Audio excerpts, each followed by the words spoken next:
painting Night Haunt for Midwest Meltdown because chat gang Mortarks need to play Death. I agree, and thank you and David for both supporting me via Patreon there. Grim Slacker showing up. Good evening, my friend. And I am, of course, the magical Mr. Mephisto. This is episode 40 of RantCast. We've got a pretty good show, I think, tonight. We're going to talk a little bit about Nurgle. That's actually going to lead us into a discussion on some heavier issues. If you watched RantCast 19 with Dr. Alex Bailones, we talked about, like, sort of the psychology of Sigmar. And Nurgle we actually mapped to depression, like, as far as basic human emotions. And just sort of... Yep. Separate from that, Paul, you and I were having a conversation that you actually take it a step further, and you think he goes. Well, I won't paraphrase you. I got you on the show. What was your sort of characterization of Nurgle? I'm trying to remember what I even said now, but I think you basically went a step further and said that he's not just depression, but bipolar depression. And then we got sharing some stories about, like, some of your struggles and some of my struggles with my mom, who, of course, they've gone around on the definitions. In the 90s, it was manic depression. They switched to bipolar. I think they've called it bipolar depression. Now they come around to, it's bipolar depression. I think now is the accepted term, but it's So we're gonna get into that. But before we get into any of that, we're gonna come in with the hot topics. Two of your shows that actually really resonated with me. Were the tournament meta you did, and then the Path to Glory. But of course, I guess I need to introduce my guest. If you don't know him, he is the most Warhammer, he has the most Warhammer Weekly guest appearances. He's had a channel over on YouTube for over 4 years. I have the illustrious Paul Conti joining me here from Radio Free. What's up, nerd? There it is. We got the whole plug-in. Yeah. I'm still waiting on episode number 10 with Warhammer Weekly. I've got to 9. I did get a 10th invite, but I wasn't able to do that day. I think I took that slot. I think that was my first slot on Warhammer Weekly. Might have been. It smacked if somebody had canceled, and Vince pulled me out off the bench last minute. Well, ultimately, that's how I've been on Warhammer Weekly so many times. It's like I just chat with Vince and Tom all the time, and it's like if they have somebody bail last minute, they're like, "Oh, let's have Paul on." Yeah. I mean, it's weird. We had a little pre-show discussion, but you really do carry yourself really jovially, really you've got a lot of energy. I'm just looking at this episode, what is it? Local meta versus tournament meta. Why the stats don't matter. That is if you just write that as a Twitter post, you're just gonna piss off everybody. Oh my god, yeah. When I tweeted out the link to that, I think I triggered LLV without him even reading, watching the video. Yeah. He just read the tweet and he was starting to respond. Oh, I'm sure he sees red. But then, you click on the video, so, mission accomplished, good at internet algorithms with the clickbait. And then you watch it, and you actually, it was you just, have this, really kind of elegant, nice, chill way of bringing across your point. And, honestly, man, respect. So, I'm going to start with a hard question right now, though. Radio Free Hammerhal, is that a PKD reference? That is Philip K. Dick. No, that is just going back to I had heard Radio Free blank as a name for radio stations in the past. Right. And then I dug down into the history of it and where it came from. Mm-hmm. It was originally Radio Free Europe, which was broadcasting anti-communist propaganda into Eastern Europe during the Cold War. And I was like, that is the perfect double meaning that I have on my show. I was like, yep, I'm going there. It sounds cool. It's got historical backing to it. It's got 2 or 3 different meanings you can take away from it. And I just kind of love trolling people like that. So Yeah, it's that It worked double well. that double entendre, right? Like I don't know. Man, I thought we were gonna like resonate over how much we both love Philip K. Dick and Free Album Youth and nah. All right. But still, it is valid. Like the actual book touches on basically the historical significance of like Radio Free Europe. It's like all about like the evils of basically propaganda, paranoia, and opportunism, like coming from like the top down. And it's a really cool book though. If you love like sort of like weird gamer sci-fi, like Yeah, it's worth checking out. Chat gang, that's to you, yeah. PKD. Of course, famous for Do Androids Dream of Electric Sheep, which then became what's it called? Man, why am I blanking on this? Blade Runner. So like he's really cerebral, philosophical. Really hated Nixon, and it comes through in a lot of his books. So check him out. He's pretty good. But yeah, so like I kind of mentioned at the onset, you've actually been running Radio Free Hammerhal for about 4 years, and you've covered tons of topics. I might be so bold as to say you're the original RantCast. I mean, I have done a lot of ranting on my channel. Yeah. I don't hold a lot back. Mm-hmm. Like I have opinions. I'm not afraid to just say what my opinion is, and I run with it and have fun. Yeah. The whole point of my channel to begin with was just like I had originally started doing like Math Hammer when Age of Sigmar first dropped, because it was so easy with like the hit roll and the wound roll not being like that modifiable by your opponent, unlike like the nonsense that 8th edition was. So it was like, oh, I can math out what these units do. So I started doing a bunch of math, and I'm like, oh, like doing YouTube channels is cool. So I figured might as well just put this on the internet. And yeah, then I just started doing other stuff after that. And I don't do much Math Hammer at all anymore.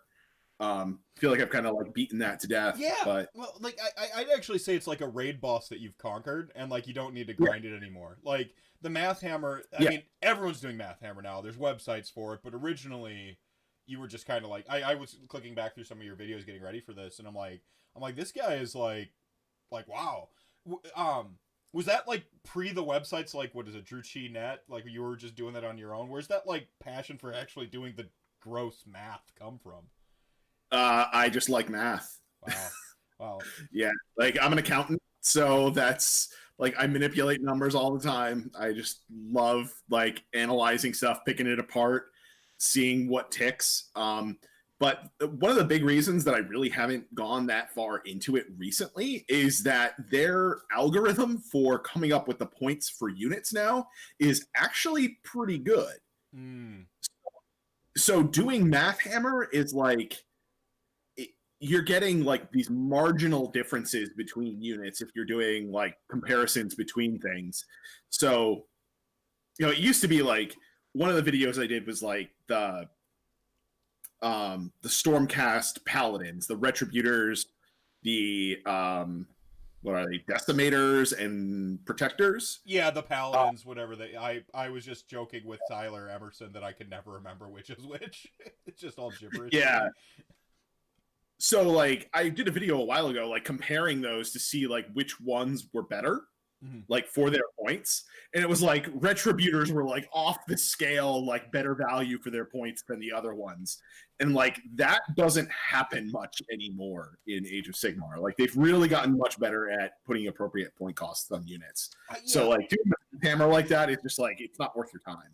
It's become a lot easier. I mean, even within the last I've been playing since I think GHB 2017, 2016, somewhere in there. Like right on the tail end of that. I'd have to do math to figure it out, and fuck math. Yeah, like hard. Fuck that. Yeah. Not to like insult your entire like,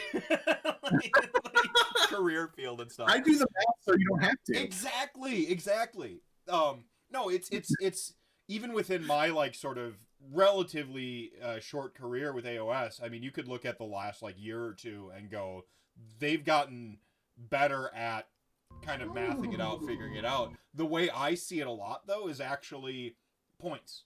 Like, it's a lot easier to look at, like, how many points does this thing cost? Can I realistically expect it to beat something of equivalent points or lesser points or greater points, right? Like, most of the time, it's like, oh yeah, like 600-point model, probably going to kill 400-point model. Like, you can actually, unless it's Alarial, rip. But for the most part, you can, like, actually look at that, you know, Plague Monks and those things like that. Where it gets harder is the force multipliers. That's when you have to, like, start to do, like, some abstractions and stuff like that. But you're like, okay, my 200 points of thing versus 200 points of thing, we're going to have an even fight. And before it was just like, that isn't even close to the truth. And I'm saying within the last couple of years. Drusifer, thank you so much for that. I mean, ready for hot take number one? Hot take number one from me. Okay. That's what's fucked up with Bone Reapers is, like, the units themselves, if you look at them on the face, like, they're totally fine. Like, the points are probably right if you take away all the allegiance abilities. But it's like, it's the allegiance abilities and the interactions between things that are broken. It's not, like, the units themselves. Like, well, it's not even... I like that part of the army a lot. It's almost not even the allegiance abilities themselves. It's just one subsection of allegiance abilities. If people were running Staliarch Lords, if you tear out the Petrifex Elite page and the Ivory Host page, and then just like that's the book, those four other allegiances, people wouldn't be complaining about Bone Reapers right now. Like, they wouldn't be. I'd also posit that they'd be sub 50% win rate. But like, here we are. I would say I have a lot of people in my local group that do play Bone Reapers, and they know that Petrifex is busted, so they don't play it. Mm-hmm. And it's not that really they don't play it because it's busted. It's more like busted is boring, so I'm going to try and make other stuff work. I think there's also a perception, like, I mean, I got this all the time with, like, Nagash. I always bring it up. Like, I would walk up to the table holding Nagash at a tournament. Before we even started the game, people were already not having a good time. You know, they already weren't having a good time, and I had to, like, basically spend 2 hours playing against them, earning the good time from them, right? And Petrifex Elite right now puts you on that back foot. Whether we combat it with perception and teaching people how to beat the army, or it gets nerfed in the GHB, which I pretty much assume is going to happen at this point, like, that's I guess neither here nor there. Yeah, I mean, I think it needs some errata. It needs some points adjustments. I think even without errata, though, I think aggressive point adjustments could fix it.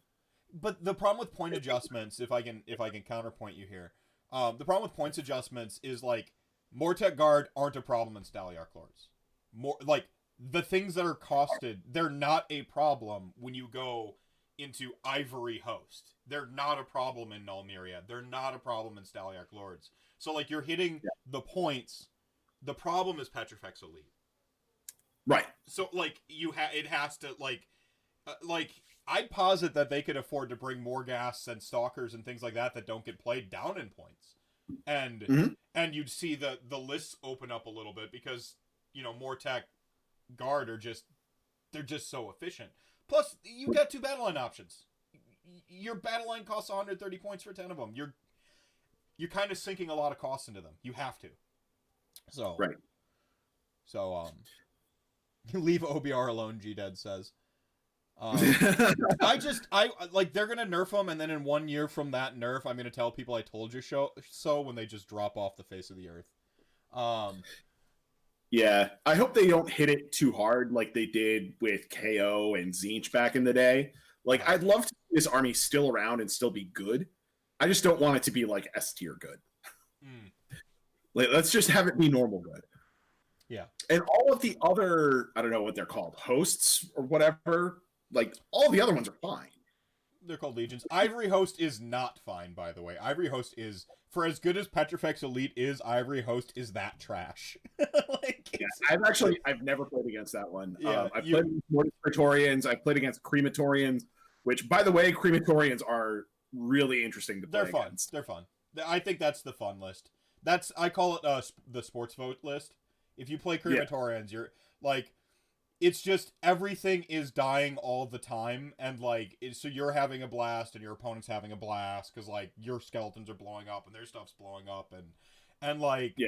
it's actually like just like it takes what is essentially at its core an attrition army, and Yes. it just says like it puts it in fast forward, and I think that that's a lot of fun for players in general. Make the +1 And save cost Artie. fact that the harvester is great with crematorians, because if something dies and then gets brought back by the harvester, it can still do a mortal wound on a 5-up. Yeah, you're doing the Diablo 2 corpse explosions. Like, it's pretty sweet. I actually really like, we had re-rolling ones, Brent and Jack on last week. Mhm. I really liked what Brent said, actually, for Petrifex Elite. I think it's the lightest touch. But he basically said, like, in the lore, it says that they're, like, slow, they tend to show up late, and then just murder everything. I think you just take away their ability to +3-inch move. Hashtag fixed. It exacerbates their existing problem. The way you already beat them is pretty obvious. You beat them on the table, engage thin sides, don't engage them at all. Like, I've lost to, of all things, Bone Splitters, just playing keep away. Just running away from me the whole game. Like, nothing I could do about it. I'm like this army is very beatable. It's just, most people tend to push their models towards the center of the table, and fight you. And if you do it that way, Petrifex Elite is just basically the best at playing that straight scrapper style. Yeah. I'll say the last tournament that I played, I play a lot of like 1-day tournaments. So I played in a 1-day tournament up in New York, and I played against a Petrifex Elite list, and we played on the 2019 Scorched Earth, the one with 8 objectives. It's like an auto loss. Yeah, I won that game with Puscoil Blightlords jumping over his line. Yeah. Oh, it's getting in the backfield. Oh yeah, I lost that to Calebron, Daughters of Cain. I simply, because they teleport, I'm like, I just can't stop it. I have 4 units in my whole army, and I can't stay back and hold all 4 objectives and like play for the quote-unquote minor, because it's only a matter of time before they just get 30 bodies wrapped around my 20. They don't even need to fully engage them to like outscore that. You know, like, they've got tricks. They can pop off. They can run hot. Like, they can pick apart my... I'm just like, you know, not to mention 900 of my points were in Nagash. So it's like, I got this single model that they just like, oh yeah, your pie plate's not bigger than 6 inches. Boom, burn the objective. It's like, that's a nightmare match. Like, the battle plans... The further the battle plans get away from like 4, the harder time you have to win with Petrifex Elite, let alone Relocation Orb and any of the like teleporty ones. That army just, I play Beasts of Chaos as my like vacation home army. 7 inches is not fast. Like, it's not fast. It's not. Like, not fast at all. 7 inches with no flying units in your army is not fast. I'm sorry. And this game has a need for speed. The best armies tend to have mobility in spades.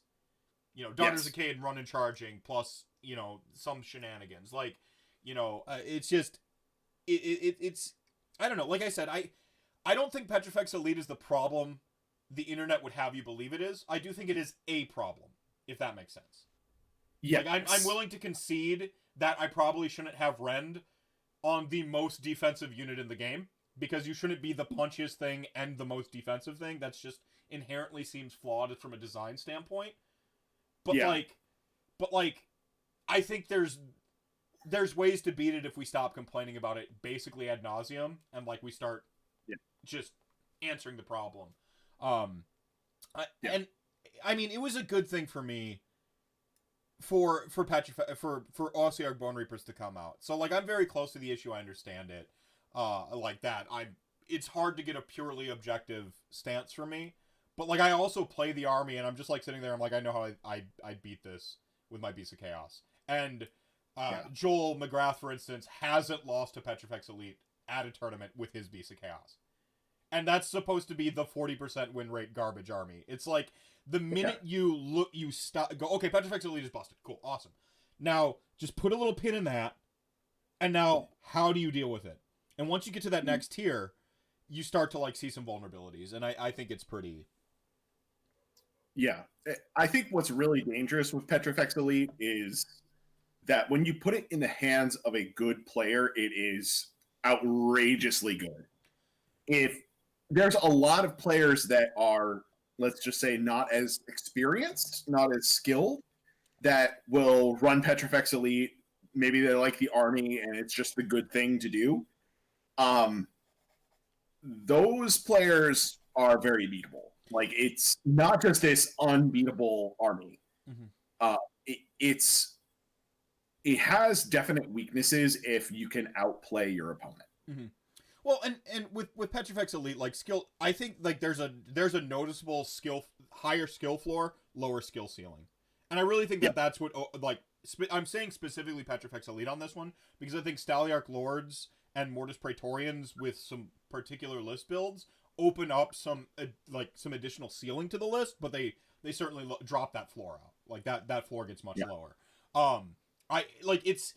It's interesting because I think that like sort of higher floor, lower ceiling thing is what makes it so sort of the hot button issue it is. I think that because there's that perception that like I don't have to be very good to play Petrifex Elite, but I gotta know what I'm doing to beat it. And so what you end up seeing, you see it happening is Petrifex Elite doesn't win all of the tournaments forever. Maybe one dayers where the skill pool's a little bit lower, because it gets to those top tables that day too, and it struggles against players who are as good as you on lists built to beat it. Because, you know, Skaven can beat it. I posit that the War Clans book can beat it. I've had some pushback on that, and I'm like, I literally lost to Bone Splitters, and all he did was run away from me. There's like, I'm like if you can't beat my army, you're not playing the game to win. You're playing to like get kill points, and like if you think kill points win the game, guess what? That shit went away a long time ago. The minute objectives were introduced, but like no, like I you know, man, like Beasts of Chaos beat them. Tzeentch obviously beats them. KO beats them. Khorne, I've seen take it to them, especially recently. Like, there's a lot of armies out there that can beat Petrifex Elite, especially when you're at that like tuned in, locked in mode. And that's where we come to this discussion. I think is a lot of it is framed around the sort of mid-table players. And here's the second hot take of the evening. I hate framing discussions around mid-table players. Yeah. And we're gonna disagree on it, and like that's, I'm not telling people what to think. I'm letting you have discourse and stuff like that. I'm telling you what I think, and I think that think of the mid-table players is fast becoming the think of the children argument of Age of Sigmar, and that kind of bothers me. Like, how much do you need to tone things down and make it more palatable for the casual? To like, obviously there's a balance, right? Like, there should be a balance. But, like, that's where I go, like, well, where's the line? Because the way you beat Bone Reapers is a basic gameplay mechanic. And I think that, like, that's where I start to reach back. Yeah, and I think the think of the mid-tables is... I'm actually with you, that, like, I am not all about the, like, think of the mid-table players. Because they take care of themselves. There's people that are basically self-comping with, like, if they want to hang out at the mid-tables, they'll play OBR without Petrifex. Run Nagash. Like, Ian O'Brien put it really nicely on their show, just, like, they're running Nagash, it's basically a self-comp. And I'm like, kinda. But, like, Nagash is hated in the mid-tables because he just auto-beats a lot of mid-table armies. Like, some armies don't have the tools to beat him. Yeah, but a lot of the mid-tables are just there to have a good time anyway, and they don't really care. Like, I'm definitely one of those mid-table players, and... You're not going to win. You're not going to win at all. And if you're not going to win at all, like, who cares about taking an L on day one and day two? Like, who gives a crap? Yeah, I'd rather have a drink and have a good time. Like, and like, all day long, I'm perfectly happy to play against somebody that is going to just stomp me into the ground, as long as the person is a fun player to play against. Yeah, maybe there's a bunch of like shithead Petrifex Elite players out there. Since it is a high saturation, you're gonna get a wide net. It's just like one douchebag in every tournament scene or every like local gaming store is just ruining it for the rest of us. But I am with buckets here. Less OBR, more Nurgle. Always more Nurgle. Always more Nurgle. We got the Blight King himself on RantCast. We got to talk more Nurgle. But this does raise one of the videos that really you came out with recently, and I think this ties really nicely into that conversation. And I'm gonna try to remember the title properly. It was, what was it? It was Tournament Meta versus Local Meta. Why the stats don't matter. Yep. And like, this is the most like, just, I love it because it's just like gonna get you to click on it, and I think there's a beauty in like playing the internet game properly, and achievement unlocked for playing the internet game properly. But take us through because you go on, if you click on the video and you listen to it, I think it came in around 16 minutes or so. It's not like a long RantCast by any means, but there was actually some fairly nuanced points in there. I may not 100% agree with it, but I 100% respected it. And so you want to kind of give me the Cliff's Notes of that? Yeah, I mean, the thing that really, talking about like my local meta, my own local meta, my store that I play at all the time, versus the tournament stats. What is highest in the tournaments right now? Like, OVR is topping out. Maw tribes are very high as well. Like, yeah, and Fire Slayers, Slanesh, Tzeentch. What is absent from my local meta? There's no Tzeentch. There is one Fire Slayers player that only brings it out for tournaments, really, and like testing for tournaments. See, I would go looking for that player all the time because that's a weak matchup for OBR. Like, I want to play against that army to, like, sharpen myself on the whetstone of my counters. Right, but if you're just hanging out and playing a casual game, taking a whole Saturday, you're not there to like train Rocky style. Right, exactly. Yeah. So there's no Slanesh. Everybody that plays OBR doesn't play Petrifex. There's no Tzeentch. So a lot of those like global stats, like, they mean nothing to my local meta because some of the top armies are just not even present. Mm-hmm.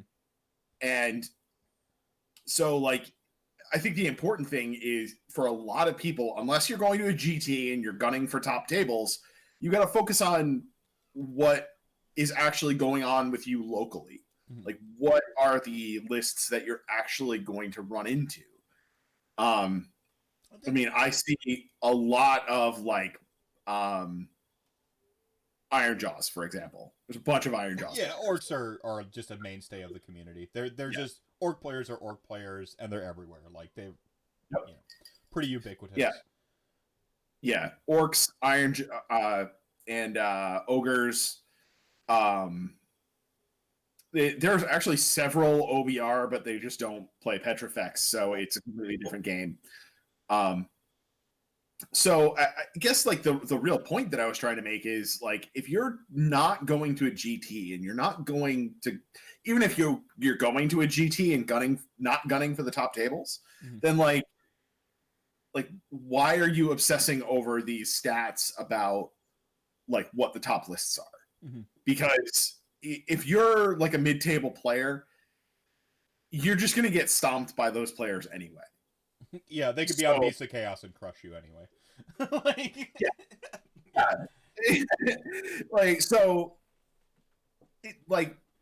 Why try and tune your list against Petrifex Elite if you're never going to play against it? Why tune your list against Tzeentch if you're never going to play against it?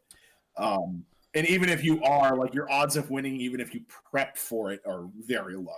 All right.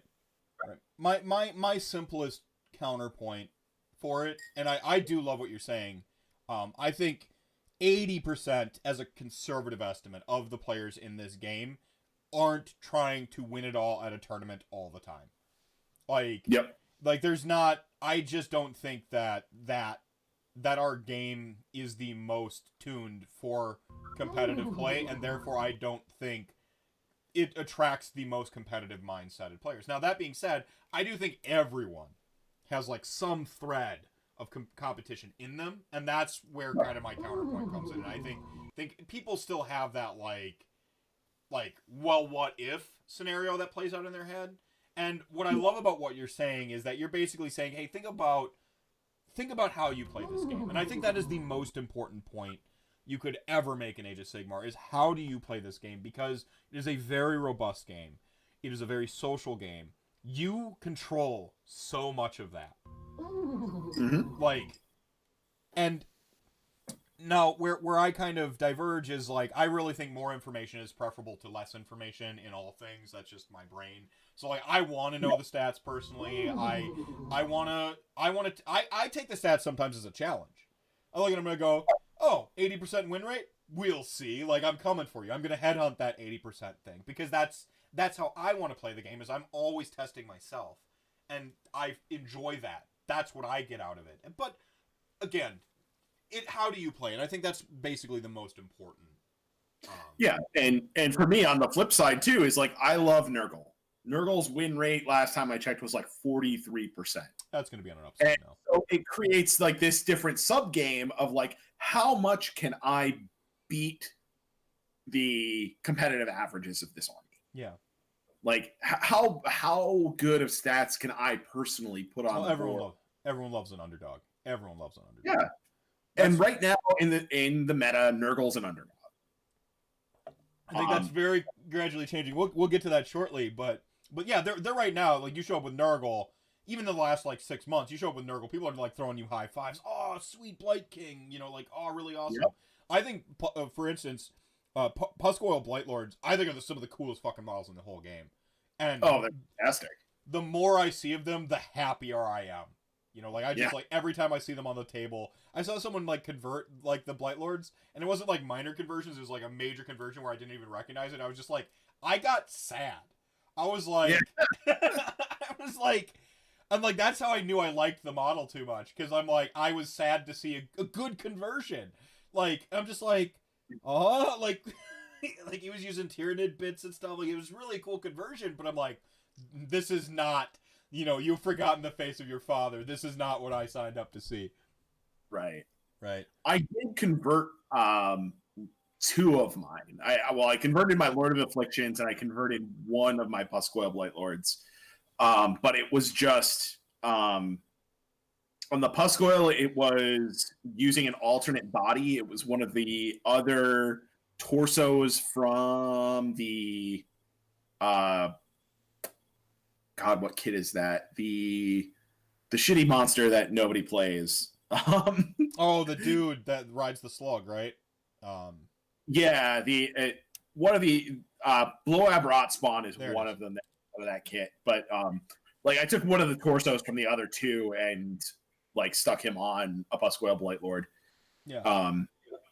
And then for my Lord of Afflictions, I took one of the like, the long trunks from the plague drones and, like, kit bashed that into the head of it so that it was set apart a little bit from the rest of the Puscoils. Mm-hmm. Yeah, I think, like, you know, like, what is it, gut rot spume and stuff like that, like, swapping in some bodies works really well. But, like, I love the aesthetic of these sort of waspy, like, insectoids with, like, the scythes, and it's just it's freaking metal. Like, they are here to fuck. It's like, convert or die, says Marok. and real quick, thank you so much, Soren, for all those gift subs, buddy. You're a continued, like, just support for me, and I really love it, man. Thank you so much. Sorry about that. Yeah, Chat Gang representing tonight. But yeah, I have to say, just quick shout out to Marok. Everything I know about green stuff is that dude. He taught me everything I know. So I'll just leave it at that. Go watch his channel for all things green stuff, sculpting insanity. He should be hired by some miniatures company to sculpt minis. He has a really sort of in-depth, like, understanding of it, because it goes past the like, it goes beyond green stuff. Like, he knows when to use each component for each thing, and he just knows. It's like he's beautiful mind with, like, the green stuff. It's really, really something special. And right now he's actually working on a video series, like, to build a Daemon Prince, and so, like, that's a pretty cool. It's really cool how he shows, like, how he kind of conceives of the model, And absolutely 100% go check out Marok Wolf's channel on YouTube. You will not regret it. And certainly give him a follow on Twitter because you can see some of his art projects. Ooh. Tristan, I may be late, but damn, I'm pretty. Tristan, thank you so much for the tier 1 sub. 8 months of subbing. 8 years old. Yeah, so I think to just kind of like summarize the video, and I do recommend people go check it out because I thought you raised some really good points, and it was just a really good discussion piece to where if you come in, you're not combative with the clickbait or whatever, you know, the stats don't matter, and like you feel called out, or if you go into it, yeah, with a sort of like, you're gonna have your brain just sort of like thinking in a good space where like you're either gonna end up refining your point a little bit better, or you might change your opinion a little bit. Like, and that's the best kind of, it's one of those videos that's like basically a discussion. Like it's just a really good, so I really highly recommend it. Yeah. Please just share any content you like on forums and social media. That's the best support I could ask for. I only have 2 goals for the channel. 1, to grow the channel as large as possible, and 2, to raise as much money for charity as I can through it. You should have a 3rd goal there, Doom, to be the sexiest man in an Age of Sigmar calendar. So, I will tell you, no joke, my wife has a crush on Doom. I think a lot of people have crushes on Doom. When he did the Doom Water, I'm surprised we didn't break the internet when he did the Doom Water video. It was so funny. We were the first time that this came up, we were like driving back in the car from like a wedding that was like an 8-hour drive away, and I was listening to something from Doom and Darkness. Like my wife gave me permission to listen to Warhammer stuff in the car because I was the one driving. Right. And Doom and Darkness comes on, and she's like, "Who's this guy?" He is a veritable sex pot. Paul, tell your wife I think she's a babe. I love it. Yeah. So the other video you did recently, and this is actually somewhat of an area that I personally feel like this year has been a year of growth for me personally. Trying to get better at hobby, trying to like my competitive streak is pretty well, I think, documented. My competitive lean, I should say. I'm not like a 6th gear player, as I call it. I'm more of a 5th or 4th gear player, where like I want to win. If I put minis across from you, like I'm trying to win, but my most fun games have been losses. So like I have that like that like I don't need to win it all to have a good weekend. So I do have that slight. But one of the other ones is actually this Path to Glory video where you basically told people they need to start doing more Path to Glory. You should play them. Yeah. Now I like so many people just 100% skip over that section of the book. I don't think I've read it once in any of my battle tomes. Yep. And I bet you that's a majority percentage of people. Yeah. And I have to say, like, in terms of just like local casual play, I think Path to Glory is like one of my favorite things to do on like my weekly game night. So what for like a complete noob who has no idea what Path to Glory is, what is Path to Glory? All right, so the first handy thing to know is that in every battle tome, in the Path to Glory section, there is the full rules to Path to Glory. It's 2 pages. That's it. Okay. If you're familiar with an escalation league, it works very similarly to an escalation league where you're slow growing an army over a course of games or over a course of weeks. And basically, it's a way to play Age of Sigmar where you're starting out with a small force and you're using a sort of alternate point system that's a little bit more broad, more like in the early days of AOS, before there were points. We were trying to figure out all these different ways to comp things. Mm-hmm. And one of the common ones was like one roll at minimum size is like one selection. Mm-hmm. And that's very much like kind of how Path to Glory works, except that there's like some that are like elite choices where it's 2 selections. Okay. And then I think there's a few books that have like some things count as 3. So you pick a general. Your general determines how many other units you get to take in your starting warband. And then after each game, you roll a die to see if you get either more units or if you get buffs to your general or buffs to one of your units.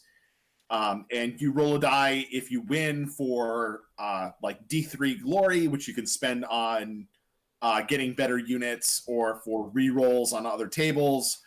And then there's just tables in your book for rewards for your units, so buffs for your units or buffs for your champion. And then you have like the table of all of the units that you can get, which is usually just all of the non like named units in the book. Mm-hmm. That you can add to your warband. Okay. So it is very much like a modified form of an escalation league that's a little bit more narrative. Like instead of just always adding more units, you're potentially adding buffs onto the units that you have. Marok Wolf says there's no D6 roll to see if you die. Not interested. No, so I actually Brent on last week's RantCast, he talked about how he loves Path to Glory at events and stuff like that, and I was thinking, I had this kind of thought while he was talking about that of like actually just to give yourself this way to enrich your tournament experience, give yourself alternate ways of enjoying an event, basically, because like you said, we're not all showing up to like win it all. The vast majority of people aren't doing that. Like they're simply not. And I started to have this kind of thought, like, what if you just like, okay, you're playing 2,000 point games, sure, but like, what if you look at some of that Path to Glory stuff, and as you're progressing through the tournament, you've got 5 games, you roll on those tables, and like you actually use that to like write a little bit of your own little personal like narrative or arc as you're going along to kind of enrich your experience. Yeah. So it sits somewhere kind of halfway between narrative and match play. It's sort of like a structured narrative play. Right. I mean, because face it, we like rules. We do, is like, as gamers, we want rules, which is why to me like pure open play, just my brain short circuits and I don't understand it. But Mm-hmm. That's for some people. But for the most part, I think people like rules and having some sort of structure for progression. I mean, face it, D&D has XP or what are they using now? Like landmarks or whatever it is for advancement. Like they're using, we like to have rules and structure for advancement. I think it helps give you something else to enjoy. Watching this sort of this army that you very quite literally built up physically, giving it sort of like a built-up narrative or just a built-up experience over the course of like a tournament or whatever. What is your thought on new Underworlds warbands when applied to alternate sculpt for things like Path to Glory? I mean, I love alternate sculpts. like, I'm for it, personally. Yeah. Like, I mean, the warband for Legions of Nagash, just like that sweet skeleton legion, like, yeah, why wouldn't you just use that as your like skeletons? Like, they're sweet. The Nurgle warband, like, I just want to buy that just so I have an alternate sculpt for the sorcerer. Yeah, and most people in a competitive sense even are very receptive to like model swaps like that. Like, if you look at my 80 skeletons, I have that warband basically split up between the skeletons as just points of visual interest throughout it, because I like this notion of like, Nagash is resurrecting all of the undead from a course, like all of the battles. So they're not all going to be rank and file wearing the same armor and stuff. And I have never, in like, I played that army for like going on 2 years of tournament play, in one form or another, never once had an opponent not okay with it. I've mentioned it. I've given people, like, I've let them be aware. I'm like, hey, look, I have these warbands in my unit. And they go, oh, no, that's cool, dude. And it's just like, and you keep playing. And I bet you, since kind of the focus of Path to Glory is to enhance that narrative aspect and the progression notion to like have they're going to be receptive to like enhancing the narrative visually too, the narrative story or the visual storytelling of your army with cool war bands and stuff like that. Yep. So, and we're not. And go on. the cool thing about Path to Glory too is like if you're somebody that's kind of like a little bit of a collector and you play as well, like I love Nurgle, so I just have everything, right? So playing Path to Glory and just like rolling on the tables for what units I'm going to get, that's going to force me to play with models that I don't usually play with. And it might make me have a second look at some things. That's cool. I like that collector aspect. I really like that because I mean, I collect all of the death, you know, like it's except for Flesh Eater Quartz. Sorry. No, I have some Flesh Eater Quartz models too, even. But I'm basically like really I lived in the mixed death sort of was where I was starting to play the game, and so when the LON came out, I'm like, oh, I'm going to be able to play all the different legions of all the different ways, and so like that's kind of how I got into it.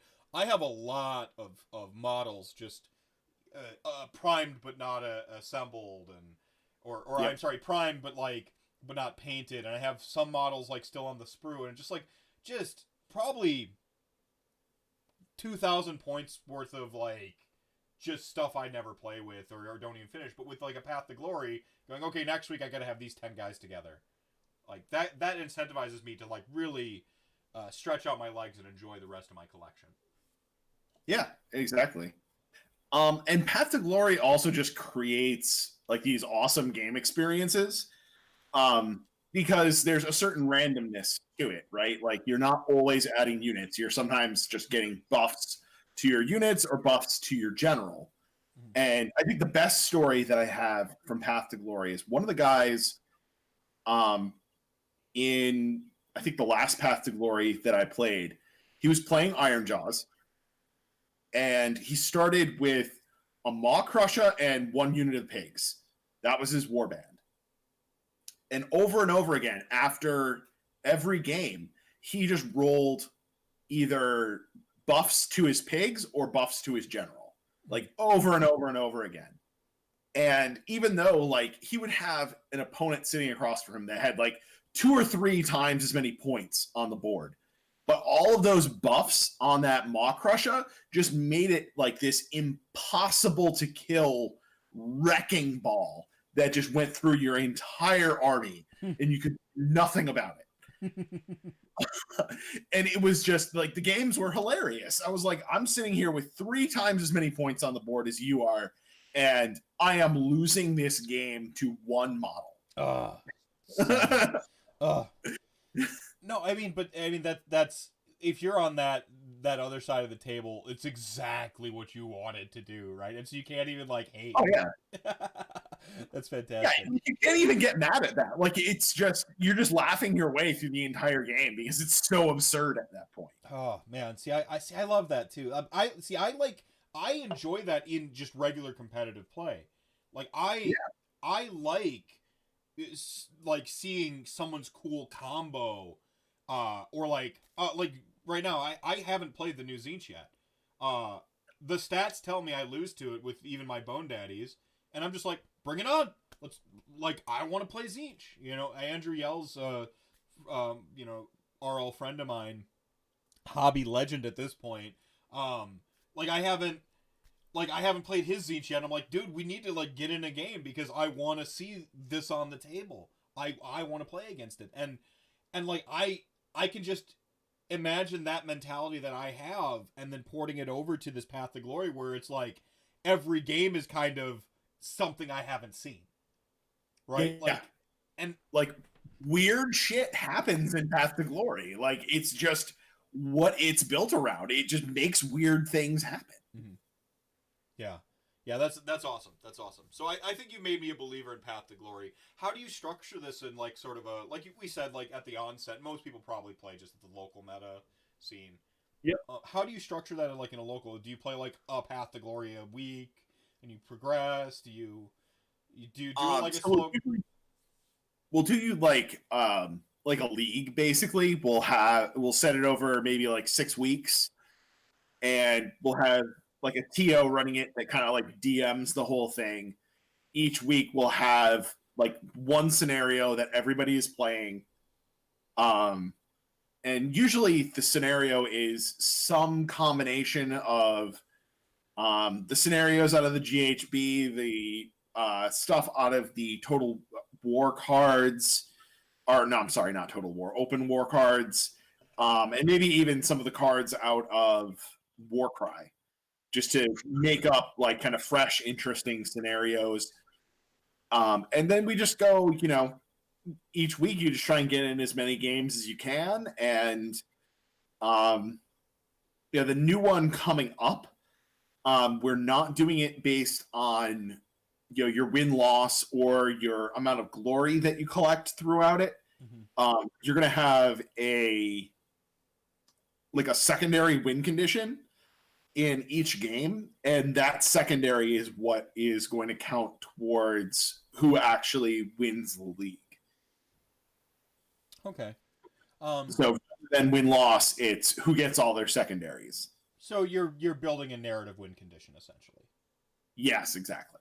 That's actually really cool. That's like the 300 thing, right? Like they technically get wiped out, but narratively speaking, they delay Xerxes and so on and so forth. Yeah. Soren asks, what are the thoughts about the Path to Glory tables having units not in the book on the tables? For example, Chask Lords in a Slaanesh warband. I have not run into that before. Oh. So I guess what would your thoughts be like about like how they just like some things aren't, I don't know, having units not in the book on the tables? Oh, so like basically they're making you kind of reach outside your book to bring in some models, right? That's what. Yeah. If it's accessible, I think it's fine. Yeah, as long as it's not like stuff that's hidden behind like exclusivity barriers, I think that's fine.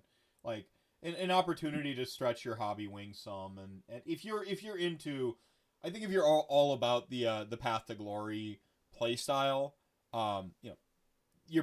your gaming group is probably going to be more than receptive to you kit bashing or proxying something if it's not normally within your collection. Especially if you go that extra mile, people are receptive to the effort. Yep. If you go that extra mile to like make a conversion for that thing out of some bits you have laying around, you watch some Marok Wolf videos and learn to green stuff, and you explore that. I think people are going to be receptive to it. So. Oh, absolutely. I don't think I personally have an issue with it, but I'm not the Path to Glory guy. So. Yeah. I love Path to Glory. It's just a fun way to play.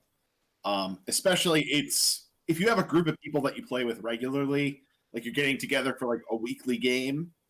It's a great way to just spice up what you're doing.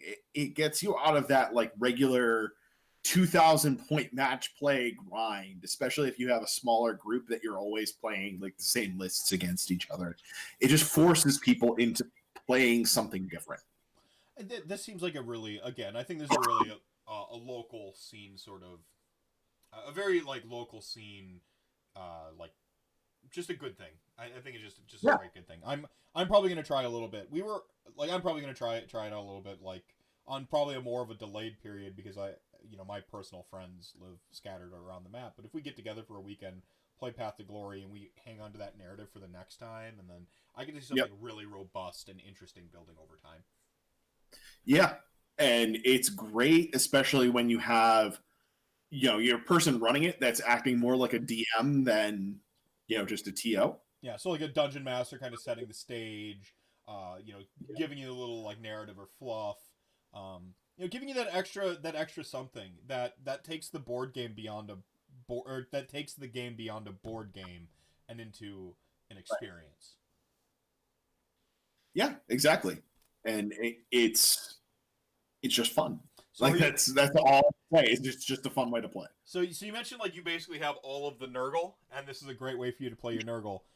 Take me through the journey of why you are the Blight King himself. Why is Papa Nurgle the guy for you? So into the sort of other topic of the show here. So I started my Nurgle army like right when the Battle Tome dropped. Okay. And I saw like the previews of what the army did, and particularly the thing that jumped out at me was the cycle of corruption, like the Nurgle wheel. That like you had this set of 7 different buffs for your army, and it moves each turn, and you can cast a spell to change it. That just grabbed me immediately. That like, oh, this is a toolbox army. I have all of these different tools that I can go after, and I can kind of control which ones I'm getting at what times. I always really liked the model range, and then they released new models that were just fantastic. I just love the gross stuff. I think it's cool. There's a lot of cool conversion and modeling opportunities, great painting opportunities. I mean, if you look at painting competitions, there's like always Nurgle stuff in there. The 40K dude is constantly in them. I can't remember his name, the Primarch or whatever. Yeah. Like, he's in there all the time. There's always a Guo. Like, there's usually some conversions. Yep. So that's what grabbed me like immediately. I was like, I basically saw the base rules of how this army worked, and I'm like, I'm in. I already liked the aesthetic. I liked the new stuff they were releasing. I saw the rules and I was in, and I'm just like, I've got to buy all the things. So I just like jumped in with both feet into the army. And I'm still acquiring new Nurgle stuff. Well, you actually, I mean, I still think we're going to see a new Nurgle book. Who knows, really, like, with an RL Plague, if the Plague Father is going to get his book this year, whatever, but I still think we're going to see a brand new Nurgle book, if not this year, next year. But in the meantime, Nurgle has gotten some love, like with some Slaves to Darkness. I mean, you can take a lot of what you already own in your collection and just go, okay, Slaves to, like, lean towards like a Slaves to Darkness style build by picking up some like Chaos Warriors and some stuff like that. Or like Wrath of the Everchosen's got some new toys for you. There's been some new life breathed into Nurgle. The way that I actually really like the Blight Lords battalion in Slaves of Darkness, which you can run in Nurgle just fine. So yeah. It's definitely solid, and just being able to take like a whole bunch of Slaves to Darkness stuff and shoving it into the Nurgle Allegiance is just, it's good. It's not the way that I necessarily play personally, but I can see the benefits of doing that. Well, I think go on. Yeah, like running a Slaves to Darkness heavy Nurgle list is definitely a thing that people do. Well, it's something that like would really, I think, resonate with like newer players or players that aren't already on like the Nurgle hype train. Like, I think it's a nice way to sort of gradually immerse yourself in playing Nurgle.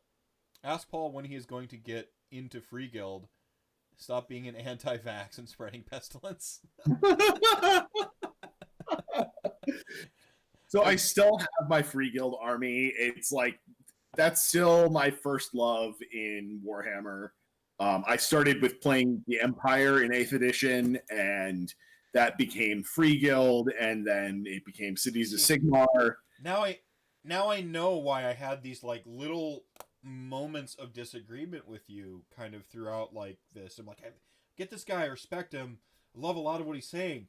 It's because you're an Empire player, and everyone knows we just can't see eye to eye, Death and Empire. Yeah. Like, Vampire Counts in particular was, like the Von Karstein's very entrenched in the Empire, like, rivalry. Yep. But Vlad got better at the end. In the end, he realized that it was petty to, like, squabble with the Empire, and that his love was more important, and so on and so forth. Yep. Sorry. Lore tangent. I started out just wanting to throw shade at Empire players for a little bit, and then I'm like, halfway through, I'm like, oh, I miss Vlad.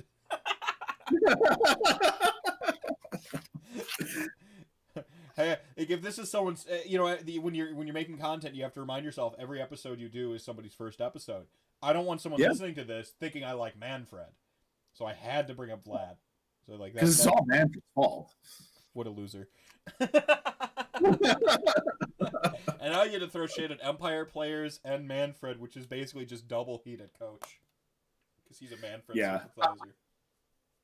I've had some challenges recently with Cities of Sigmar because I really like my Free Guild army. And I'm having a lot of challenges playing Free Guild in Cities of Sigmar the way I want to play it. So it's really like pushed me back to Nurgle, and I'm like, Nurgle's my second love. That's like the love that I found in Age of Sigmar.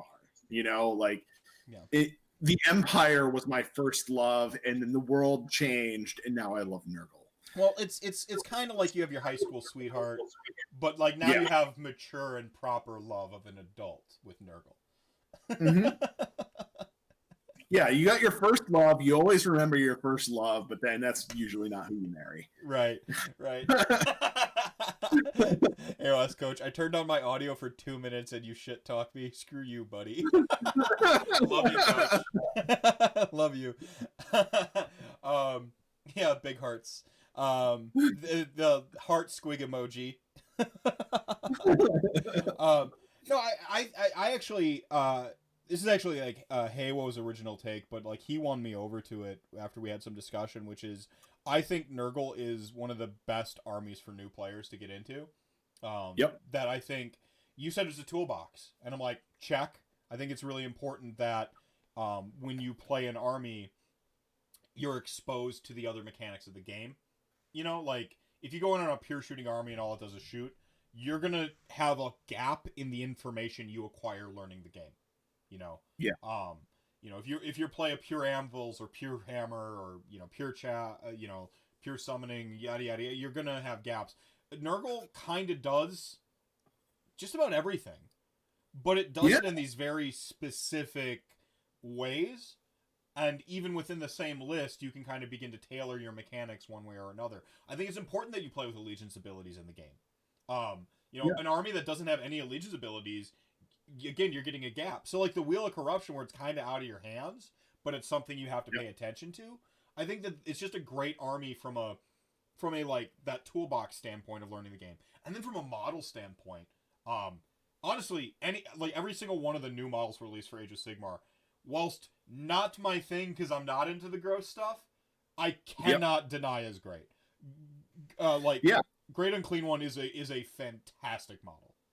Like fantastic. I want another one just to paint another one. Yeah, I mean, and it's a lot easier for like someone who's just getting into the game you don't have to paint real flesh tones, like you can be trying to learn it, and if you mess it up, you're like, oh, just Nurgle things, he's got the skin, like he's got the flesh rot, like, so like it's an army that like has a range of textures, and you've got Blight Kings, they've got plate and chain, like you've got the skin, you've got that, and the whole time it's very unintimidating. It's not a very daunting army as you're exploring your own painting techniques. And then once you get really deep into it, like you said kind of earlier on, you always see people's Nurgle stuff in painting competitions because they do have that like next layer of just pure intricate detail and really let you just really dive in. So yeah, it's really easy for a new player to paint a lot of the stuff. And it's a great canvas for a great painter to just like pick out all the details and do really interesting things with them. Mm-hmm. Yeah. Like around the time you start like, okay, like I can, grab my Bugmans and paint the intestines and just hit it with like Nuln Oil or something real quick. Or I can really get like layers in there, really show off the like nasty viscera. So it really is I think Nurgle is a great army, and I'd go as far to say that I think Nurgle seems to be I think it's the fan favorite when it comes to like the big four. It's between Khorne, I think, and Nurgle, but Khorne's kind of like Khorne's army is very Khorne. Yes. Nurgle, you've got a range of how to play it, and Khorne should basically always be charging forward and hitting you. Yeah. Did you catch Warhammer Weekly last night? I did not. I was busy with new house stuff, but what were they? So they were talking about Vince's about like the armies in Age of Sigmar, and Nurgle came up as basically the most polarizing army, Really? aesthetically. That it had the most people that gave it a 10 out of 10, and like the most people that gave it a 1 out of 10. In terms of the personal like it versus reception, like yes, it again. I mean, it's the gross thing isn't for me, but like I can't deny it's a great looking army. Yeah. Whereas like Slaanesh, go on, continue, finish your point. It's just very divided. Like people either think the grossness is absolutely amazing and the greatest thing ever, or they absolutely hate it. Mm-hmm. Yeah. Whereas Slaanesh, I would say, like Keeper of Secrets is a fantastic model, but objectively, a lot of it looks derpy and terrible. I'm sorry. Yeah.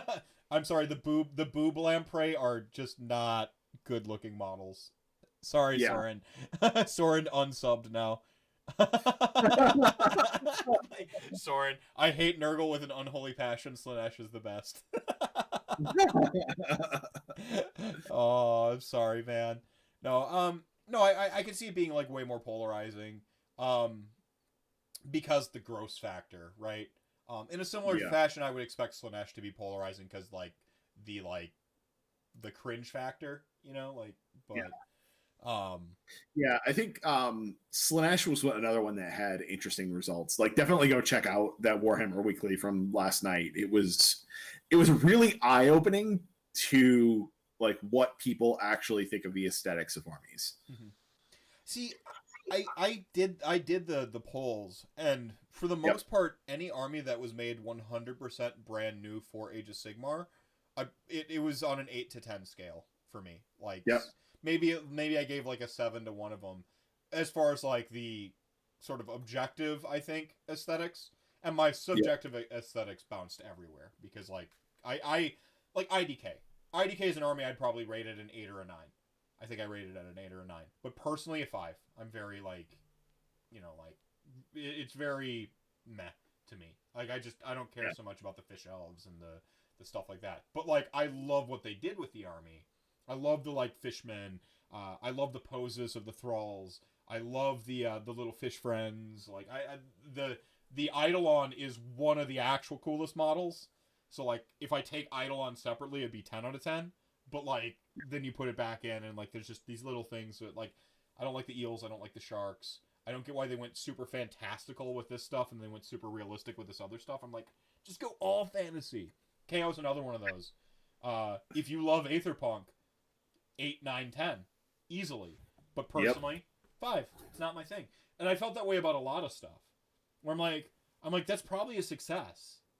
If I go, this exists for somebody, 10 stars. But it's not for me, 5 stars. And I think what ends up happening is you really, as a player, you find that army that is yours. Yep. And interestingly enough, KO is my newest army. Interesting. Yeah. I mean, and that's the thing is, like, I have to, like, there's the meme make fun of it side of me that wants to just, like, make fun of the armies I don't like stupid burbs. I think burbs and blobs are idiots. Or idiot blobs in Tzeentch are just like, oh, look, it's a melting dildo. It's called a flamer. I'm like, that's not nice. Like, it's just like a tri-dildo, like a trido, and it's melting, kind of, and it's just squiggly. Oh, yeah, that's an interesting model. Not. Like, oh, look at these horrors. They're just little blobbies. They look like someone chewed up gum and stretched it out, and then it got, like, hard. Oh, awesome. Like, what if Slimer looked like a worse idiot? Do you want to play that? Do you want to play 100 of those? No, I don't. Well, here's your army. Like, oh, and then let's take, like, really awesome, like gladiators, make them a little pudgy, and give them stupid bird heads. I'm just like, I don't like the army. And yet, Andrew Yells paints, it's just gorgeous looking. I'm looking at him like, this is beautiful what you've done here. I just can't wrap my head around that. Like, I gave him my favorite army vote, objectively speaking. I'm like, this is a great looking army. But then, I'm like, but it's stupid idiot blobs.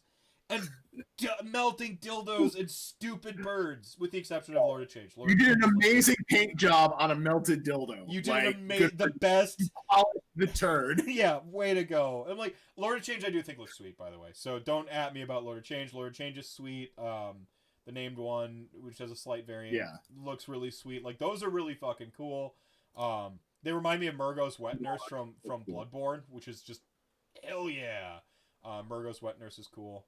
And I like crows specifically. So anytime you lean into the crow theme, I'm like, hell yeah. But when it's like, it looks like a parrot, which is what most Tzeentch does, I'm just like, this is dumb. Pirates are dumb, and parrots are dumb. This is dumb. So there's like my straight heat, how much I don't like an army. But on the other hand, I can be like, oh yeah, I see how people love this. Yep.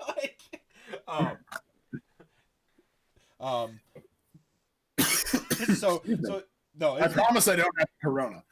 You promise you don't have the corona, the COVID-19, even though you worship Nurgle? Yeah, I know. It's really funny. I've been trying to convince people that like during this this period that we're all dealing with the COVID-19, that we all need to be making Nurgle content. Just like thematically, it seems to make sense. I'm glad you picked up on that. Yeah. Well, we had this booked before our country admitted it was a problem, though, is the thing. Yeah. Like, we can go to the tape and you can check my Twitter, like, when I posted the thing, the schedule, like, I had you on, you're the Nurgle guy, I'm like, we're going to talk Nurgle. And then, like, COVID comes out, and I'm like, we should be talking more about Nurgle. And then we've spent 1 hour talking about OBR and playing Path to Glory. So, like, yeah. Suck it, COVID. RantCast won't conform to you. No, I think that Nurgle is always relevant, because I do think it's got that balance between new player / veteran. Like it's got a really good balance. The problem is like it's very much an AOS 1.0 book right now, and it just needs to be a 2.0 book. Yeah, it was the first 2.0 book, which makes it practically. Yeah, and where they've gone with like 2.0, like we had the activation wars, I think those have subsided. But Nurgle at its core, what it kind of does, and this is I mean, a hot take number 4 for the night. I think me making fun of Tzeentch was probably hot take 3. They do that thing where like they're super tanky but also fast. And that's a little bit of the Ossiarch Bone Reapers Petrifex Elite thing, where like they're super tanky, but then also they have tons of rend.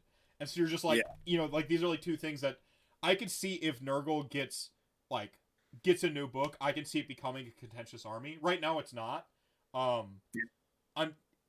was very big when I was getting into Age of Sigmar, but like I played specifically Nagash even when KO was around.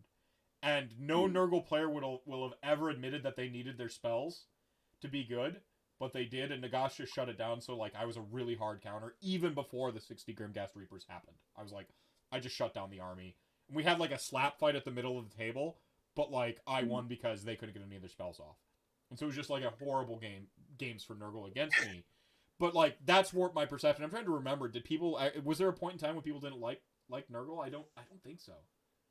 There was a brief period, and we can all blame Ton Lions for that from Warhammer Weekly. Oh, the Talon, right? Yeah, the Plague Touch Warband. Plague Touch Warband. Where it was just a battalion that gave your entire army basically -1 to hit. Mm-hmm. Like, that was just the most demoralizing thing to play against. Mm-hmm. And if you were running that list, people just had a negative opinion from the start, because every time they attacked you, it was -1 to hit. Yeah, and then you had your disgustingly resilient, depending, right? Like, yeah, it was just such a strong defensive army, and that like people just didn't know what to do with it sometimes. But also they were fast. They were blazing fast. So it was strong defense that got to get to its objectives and be there with, 30 dudes. Or like 10 guys that you can't kill and will kill you off the table. Because it's, Right. Blight Kings. Soren, real quick to touch on COVID here. I think, and what Soren says here is he's like, I just sent someone home for quarantine for COVID-19 exposure. So that's why I think I personally am not doing the like, haha, COVID Nurgle thing, because I think it could read as insensitive right now, because there are some people, like, I think the toilet paper memes are fucking hilarious, by the way. Keep those coming. Keep them coming, internet. They're fucking hilarious, and I've been laughing at COVID-19 memes for a while now. Like, now it's switched to, like, the isolation memes, which are even funnier still. So, like, you know, like Bane being told by the TV to, you know, like, socially isolate and, like, stay home, and then, like, it just, like, has Bane, except it has, like, gamers, and it just says, like, isolation, I was born into this. Like, you know, I'm loving that stuff. But, like, but on the other hand, it's like, you know, making light of, like, Nurgle's about the love, man. Not the very... Yeah. Go on. The thing that I think people get wrong about Nurgle, fluff-wise, people see, like, the decay and pestilence and death and all of that stuff. Nurgle is all about the love, man. Yeah. Nurgle just loves life. Mm-hmm. And the thing that people get wrong about it is that he just doesn't care about quality of life. He cares about quantity of life. Yeah. Yeah. You know, like, if you have to sacrifice, you know, one person, but that breeds, like, millions of maggots, man. Like, there's such a quantity and abundance of life that comes from Nurgle's gifts. Yeah. Yeah, I love it. Like, I love that you're going full propaganda mode, which is what you should do from the onset. Don't try to, like, bring any levity, two sides of the story. I want the unabashed love for your army. That's what I want from everybody. If you love your... I don't care if you're a Tzeentch player right now. I just shit on Tzeentch. If you love Tzeentch, fucking lean in, man. I will not fault the passionate Tzeentch player who's just like, you know, I've always loved Tzeentch. It's filthy right now. Sure, I'm going to play the filthy thing. I'm going to play the chain shows, and I'm going to bring the flamers, yada, yada, yada. Like, I won't even fault you for doing that. If you're, like, the S tier, the most busted army in the game. I won't be mad as long as I see that fire and that passion across from me. I'm like, this guy loves his army. Hell yeah, your day in the sun. Fucking go to town. And, to bring it back to Nurgle, though, like, Nurgle needs more ability to spread armor, rend due to rust. I would like to see Nurgle looking a lot like Petrifex Elite, but with speed, if that makes sense. And so what I'm saying is I want a stronger Petrifex Elite, is what I'm saying. But what I want them to dial back on is, like, the bodies and a little bit of the damage. So, like I want you to have rend, like, across the army. I want to see some exploding sixes. Like, I think the summoning table needs to, like, be more elite. I think that would be how I would change it, because I want you to be awesome. I want you to be fast. I want you to be even harder to kill than a Mortek guard. Like Blight Kings should never die. Like, you should have 6 of them. Yeah. You know, they come in what do they come in, units of 5 or 3? Yeah. 5. They come in units of 5. They should be costed to where you only ever run 5, you know, like maybe 30 of them max, right? And and they should never fucking die. Like, and then it's just like, how long can you chaff them up or hide from them? And, like, can you swarm around the table? Like, you can kill 10 Ungors in your turn, but they're going to be 4 inches away from my other unit. And, you know, like, Nurgle has Petrifex, but no one uses Locust correctly. Yeah, I mean, Blight Kings are like the original thing that was really tough to kill and had good offense. And tons of damage with the exploding sixes, especially when you could up, you know, Blades of Petrification plus the exploding sixes. Like, they really slapped shit. Yeah, and Nurgle can hit really, really hard when you build it right. Mm-hmm. Yeah. Excuse me for one moment, I have to cough again. Yep. Apparently, I'm just having trouble swallowing water tonight. Like, water is a major challenge, and I don't know why water such an issue. It's because you were on the gin and tonic earlier slightly, and then you switched to water, and your body is like, nah, man, give us that good shit. Yeah, and it was really good gin too. It's, I'm just going to take a quick aside and say it was a bottle of gin that a friend of mine gave me for my birthday that is also a gin lover. And it's a barrel-aged gin. So it's aged in, like, bourbon barrels. So it gets that extra flavor of both, like, the wood and of the bourbon from, like, the previously used barrels. And just creates this, like, awesome, complex flavor to it. It's fantastic. That's like, that makes me want to try gin, and I'm just like, I'm not a gin guy, like, but I'm like, yeah, I would try that gin. I'm like, yeah, I'd totally try. I'd check it. I'd try some gin if that was the profile there.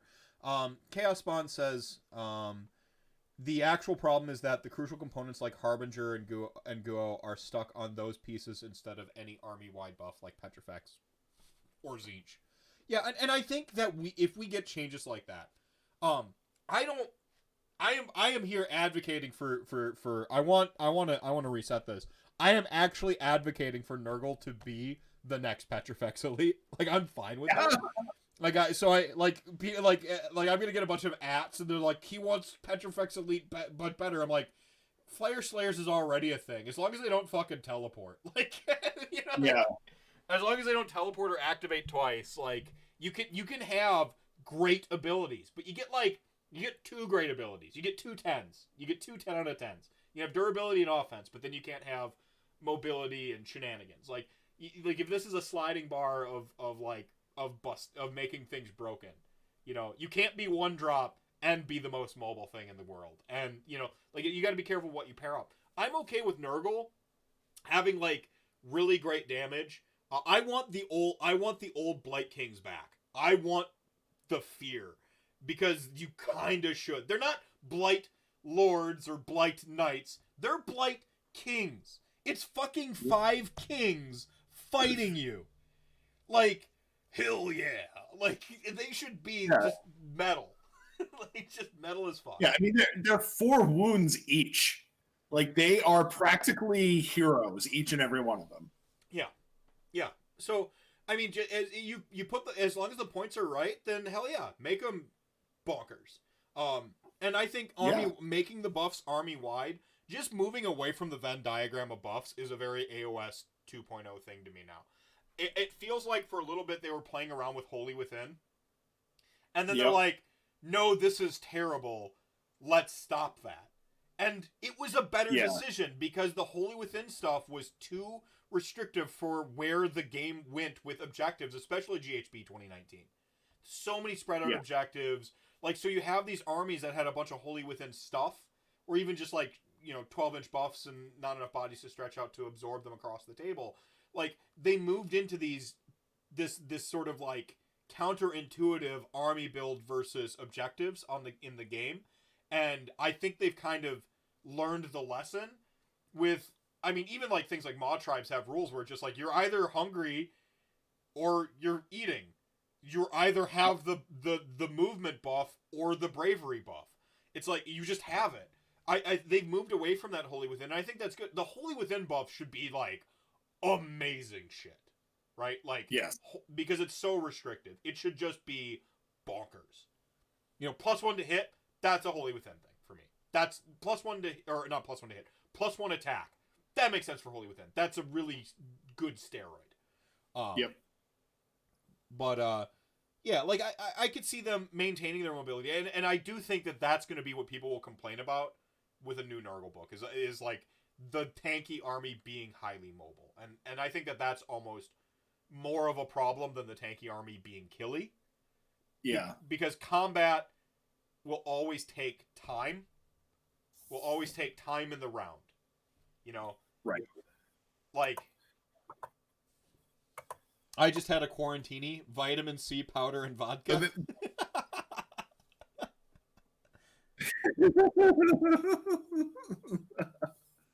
Which one's Russ Peeler there, physics? I'm sorry, I haven't read the Nurgle book in a while.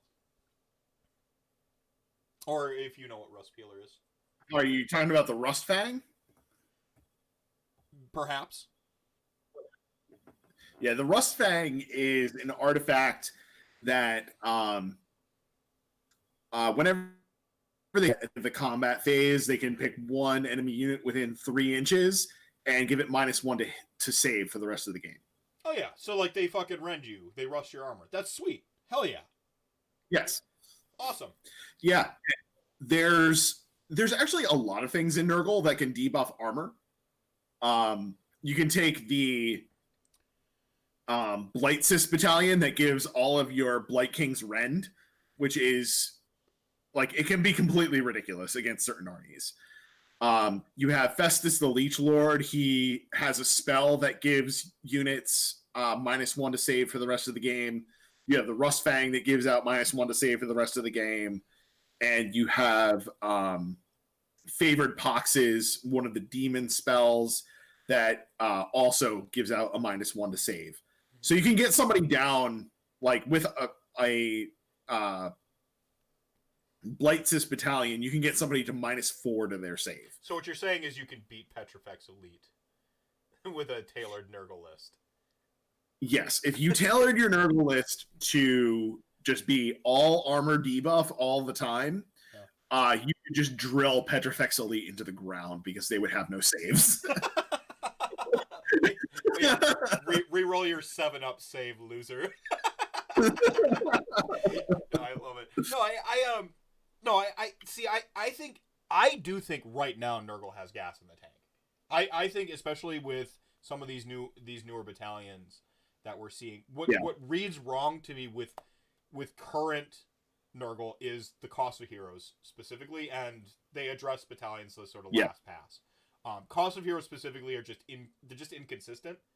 I think that exacerbates the fact that like their steroids or their buffs are hinged to pieces rather than the army, and the fact that you have to buy these overcosted pieces to get your force multipliers, and then you have to continue to position correctly in a game where position is like kind of the most important thing, but that also means people are trying to deny you good position. So, the annoying thing about the heroes, like I like what they did thematically with the heroes, that they gave almost all of them 7 wounds, which is Nurgle's number. Right. Like, so everybody's got 7 wounds, but then you have to pay the premium in points for 7 wounds. Like that's 40% more than the standard 5 wound hero. So you've got to pay a premium for it. Well, and here's the thing: is like if that's your thing, the army, make it free. Yeah. They don't need to put it into the cost because they can play with the costs elsewhere, right? Yeah. I mean, if that's your thing, put it into the opportunity costs of things you have to take or in a different way that isn't points, because points has a trickle down effect, especially with auto include heroes. It means you can't take the gas. You've got the gas, but you don't have an actual vehicle to put it in anymore. Yeah. Like, and that's what ends up that's what has kind of happened. That's my read on Nurgle right now from the outsider perspective, is that like you kind of have to buy your heroes. You have to buy your heroes at a premium, but now you can't buy the stuff that makes an army. And I think that's where my ultimate sort of read is on the army. Yeah. That's, I think, a few points adjustments of like 10 or 20 points to a bunch of different units, specifically the heroes, would make a world of difference to how this army plays and how it builds. Yeah. So we've kind of talked about, I think, the problems, and we've talked a little bit about the goods. But do you want to give me like your sort of bullet point thoughts on like the best of Nurgle? Like what is it Nurgle's that's just doing great? Why be a propaganda machine? Why am I playing Nurgle? What do I need to be aware of? Let's talk about the thing that you had touched on a couple of times, the mobility of Nurgle. Mm-hmm. Because it's not obvious on the surface how mobile Nurgle is. Right. Because you look at Blight Kings and they move 4 inches. Mm-hmm. Your Feculent Gnarlmaw, your terrain piece that you get to put on the board for free, that lets you run and charge within 7 inches of it. And it's not wholly within, it's just within. Mm-hmm. And now what makes that even better is the host that I've been exclusively taking since Wrath of the Everchosen came out, the Blessed Sons, that lets you use the at the double generic command ability, the one that lets you run 6 inches. Mm-hmm. You can use that one. You use it once. And all of your Blight King. You use it once. I'm sorry? sorry. You cut out for a moment there. You use it once, and then you cut out. You can use it once per turn for free, with no command point. Nice. So now you're move 10 running and charging. Your move 10 running and charging, but it's more than that because Blight Kings are also +1 to run and +1 to charge. So your move 11 plus the charge, and then that charge is going to be theoretically re-rolling because you're going to try to keep something up with it to give your actual spend of a command point a re-roll. Right. But wait, there's more. But wait, there's more. The cycle of contagion, spot number 1 gives you board wide +2 to movement. Hell yeah. And your great unclean one, if you build it with the Doomsday Bell, you got the dinner bell. Yeah, the dinner bell gives you +3 to movement within 7 inches of the great unclean one. So are we up to 16 inches of guaranteed movement right now? Yes. So most deployments are about 18 inches. Yeah. So you're looking at a 23-inch threat. Now this is alpha. God. And then let's add on to that, right? Like your other fast-moving unit, your actual fast-moving unit is your Puscoil Blightlords. They move 8 inches and they fly. Yeah. Then you've got your Lord of Afflictions. He's got a command ability that can give them an additional 8 inches of movement. So they're moving 16. And then they get within the tree and they can run and charge. Mm-hmm. And oh, by the way, that run is now automatically 6 inches for free. Yeah. So they're moving 22 inches plus a charge. And they're flying. So like, and they're flying. Yeah, little boy, you're going to hell. Like they slap shit. They're 2 models, and so they have the downside that I will always harp on because Morghast are kind of parallel.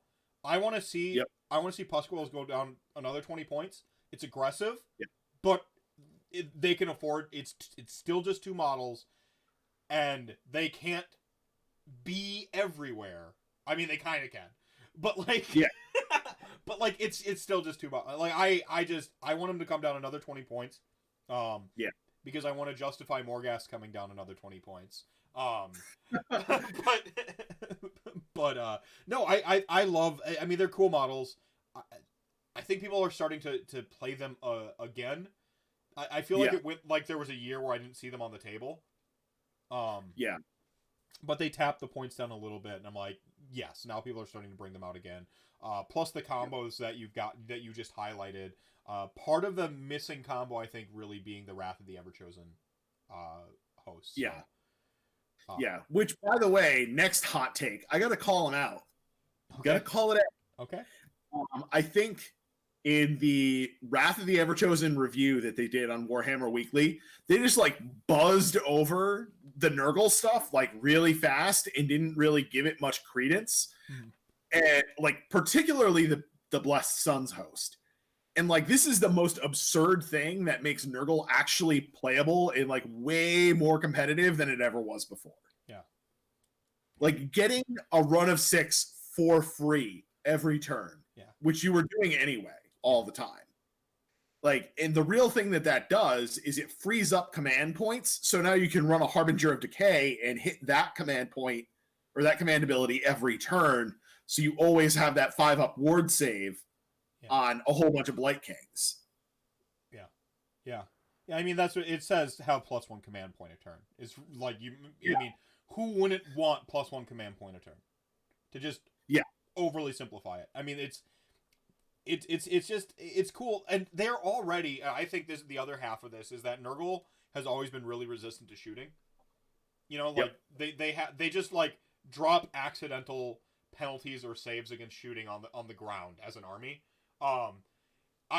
You add in the mobility, the fact that like you're kind of resistant to the terrain pieces, because you can maneuver around when shooting armies, need to kind of drop and shoot, and you can get really cagey with your deployments with Nurgle. Yep. I think what we're seeing is that like Nurgle finds itself also favorable in the meta. The meta that Yep. ultimately doesn't matter, from one of the videos we talked about earlier. But I mean, if you're looking at like a tournament meta, and I think in general, like even from a new player perspective, because there is a recency bias in our game. People play the new stuff. I don't think it's just because the new stuff is better. On the last episode of RantCast, I laid out, do you think that like there's power creep and so on and so forth? I'm like, no, I think there's a new bar of good, and the armies are reaching for that bar right now. We had 12 books in a year, and I listed like 4 books that were the oldest books and still great. Flesh of Your Court, Skaven, like still great. Like Slaanesh, still pretty goddamn great. Those are like the 3 first releases. I think Blades of Corn was in there as well. Like, it obviously it's not just the most recent shit is the best. Come on, like that's such a lazy take. But I do believe there's a recency bias in our game that people play the new shit, whether it gets new models. Yes. We talk about it a lot. Look at the culture of content creation. Usually we talk about the new stuff. So we go, what's awesome? Like, people are going to go out and start playing Blessed Sons because you're like, what's awesome? Paul Conti said this is awesome. And people are going to start playing it now. Yeah. And I'll tell you the other thing that I've been playing a lot lately, and I've had really good results with it. And just chatting with other Nurgle players, I've heard the same thing. It's running a unit of 4 Pusk-Oiled Light Lords and a Lord of Afflictions to get that 22-inch threat. That they're just such an incredibly mobile unit. You can like alpha block with them because they have that 5-up after save and a 4-up save. So, and they're 7 wounds each. Mm-hmm. You just throw them into your opponent, and you're like, okay, chew through this. No, you're costing them time. You're saying, here you go, like you punching at work, cha-chink, like you're gonna be here a while. Yeah, yep. And then in a lot of missions, they're threatening a lot of places on the board at once just because they are so mobile. Mm-hmm. Well, I think there's a finesse to Nurgle that I talked about. This is a good army for newer players. This is a good army for newer players. I think newer players are going to overlook some of the finesse of the army. They're going to see a like, okay, I can be pretty high resilient. They're going to look at some of the flashier stuff. And I think as a newer player, I'm going through kind of my own, I'm sort of self-assessing here as I'm characterizing other people. But I think when you're a newer player, you tend to lean defensive early. Just even how you play the game, you try to bunker up a little bit more. And it takes a while to get the confidence, unless you're an orc player. If you're an orc player, then you're all alpha all the time.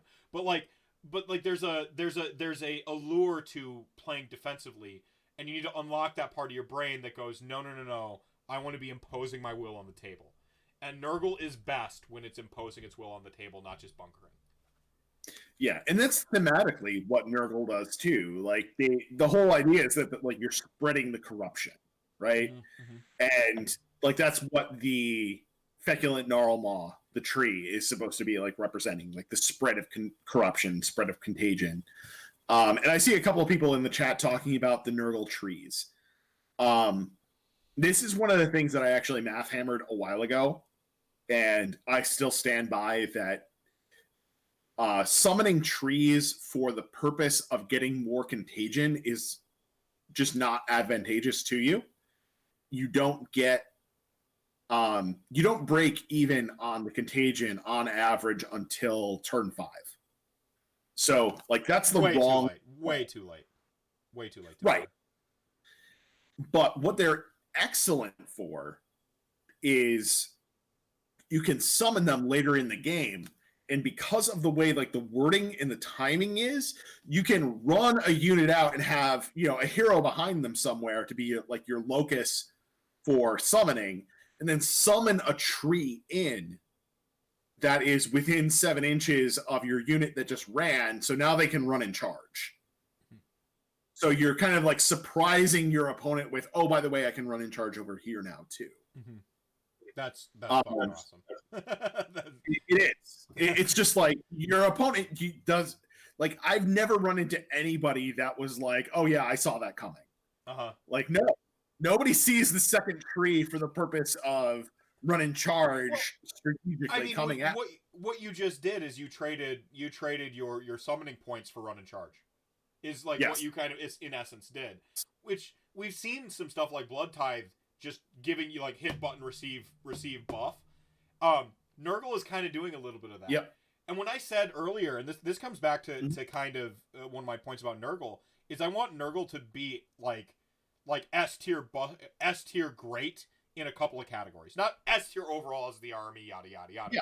S tier great in mobility, S tier great in this. But I want their trade off to be with their summoning to not be summon tons of bodies. I want it to be steroids like that, where you replenish your bodies by all means. Like regen is something Nurgle just seems like it should do, but like 30 plague bearers, 30 plague bearers, 30 plague bearers. I don't want to see that for Nurgle because I want kind of in their sort of esoteric cost of balancing the army to be like, no, everything they have right now is fucking great, and then from there I want to see that drop the tree for the speed boost. I want to see that kind of play from Nurgle.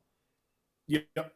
And the big thing that I use summoning for, other than summoning the tree for the speed boost, is honestly, it's just like I summon plague bearers, usually like 5 at a time, and just put them in the way somewhere. Oh yeah, this is how I use Ungors. Yeah, like they're just a speed bump for your opponent. Like you have to fight through this thing first, and then you get to go on the next turn to go to the place that you wanted to go. Yeah. You have to fight or go around. Summon more crap in your way. Yeah, you have to fight or go around. This is exactly how I use Ungors. It's like that's why it's just like it's gonna cost you time. Oh, do infinity damage. By all means, do infinity damage. But you're gonna take the turn to do it. Sorry, buddy. And then when you have layers upon layers, I mean that's one of those. Why do they remove sacred numbers? That's an interesting question. Physics here says, why did they remove sacred numbers? I don't know. The sacred numbers are very prevalent in the Nurgle book anyway. Yeah. Very, very prevalent. Because all of the summoning amounts are, they're all divisible by 7. Yeah. I think that that the number 7 being Nurgle's number works against the army from a design standpoint a lot of time, because the temptation to make all your spells cast on a 7 is too great. And I'm just like, come on. Like, it's fluffy and cool, but then give me casters with bonuses to cast, reliably. Whereas like having 6 for your number feels a lot better when you're Slanesh and all your spells cast on 6s. So yeah. Having most of your spells cast on 7 hurts. It hurts a lot. I've played a lot of heavy casting armies, and it's just like that 7. I can't even bet on that as a tactic. Like as a strategy for it to go off, it's a gamble. If it goes off, it's good, and I feel awesome, but I'm not betting on it. Like I'm making my game decisions based on it won't go off, but if it does, cool. Like and I think that's one of those things that makes like that Nurgle playstyle what it should be is you're going out and you're spreading corruption. That brings people back into that more conservative defensive bunkery playstyle because you can't bet on your spells. And I think that's a design I would like to see go away. The 2 ways of handling it's quaint that they cast on 7s. Give the spellcasters bonuses to cast. Easy fix. Yep, and that's really the reason why so much of the time I run a Great Unclean one with the Bile Blade that lets you get +1 cast. Yeah, Bell and Blade, right? Like that's how you kind of go. Yeah, Bell and Blade. Yeah. It's really strong to have that +1 to cast. There's also an artifact that gives you +1 to cast for spells that are from the spell lore. So that's really strong as well. But it only goes on demons. So you can either put it on your Great Unclean one or your Poxbringer. Yeah. That was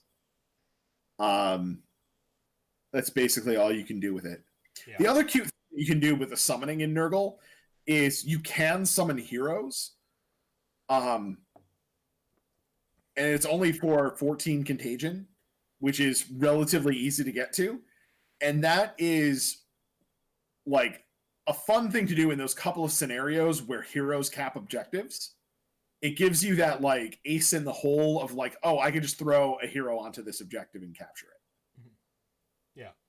Yeah. I mean, it's cool to have like what a summoning board to me is tools, right? And like you talked about like Nurgle being this like toolbox army. If their summoning leads into the tools with dudes you can bring on, because like your heroes are really cool looking. They're some of the coolest in the game. Like your toolbox in terms of summoning heroes and yada yada yada. I mean, this is where like Plague Bearers should still be a playstyle of the army, because I know there's a lot of people out there who just love 90 Plague Bearers. Like they actually genuinely love that. So I'm not saying like don't do that when I talk about making Nurgle more elite. But I mean, to make that, what I want is that newer Petrifex elite. You know, I want to see that like elite that murders you coming from Nurgle. Like, I think that's a really good place. 7 wound heroes, 4 wound battle line, like yada yada.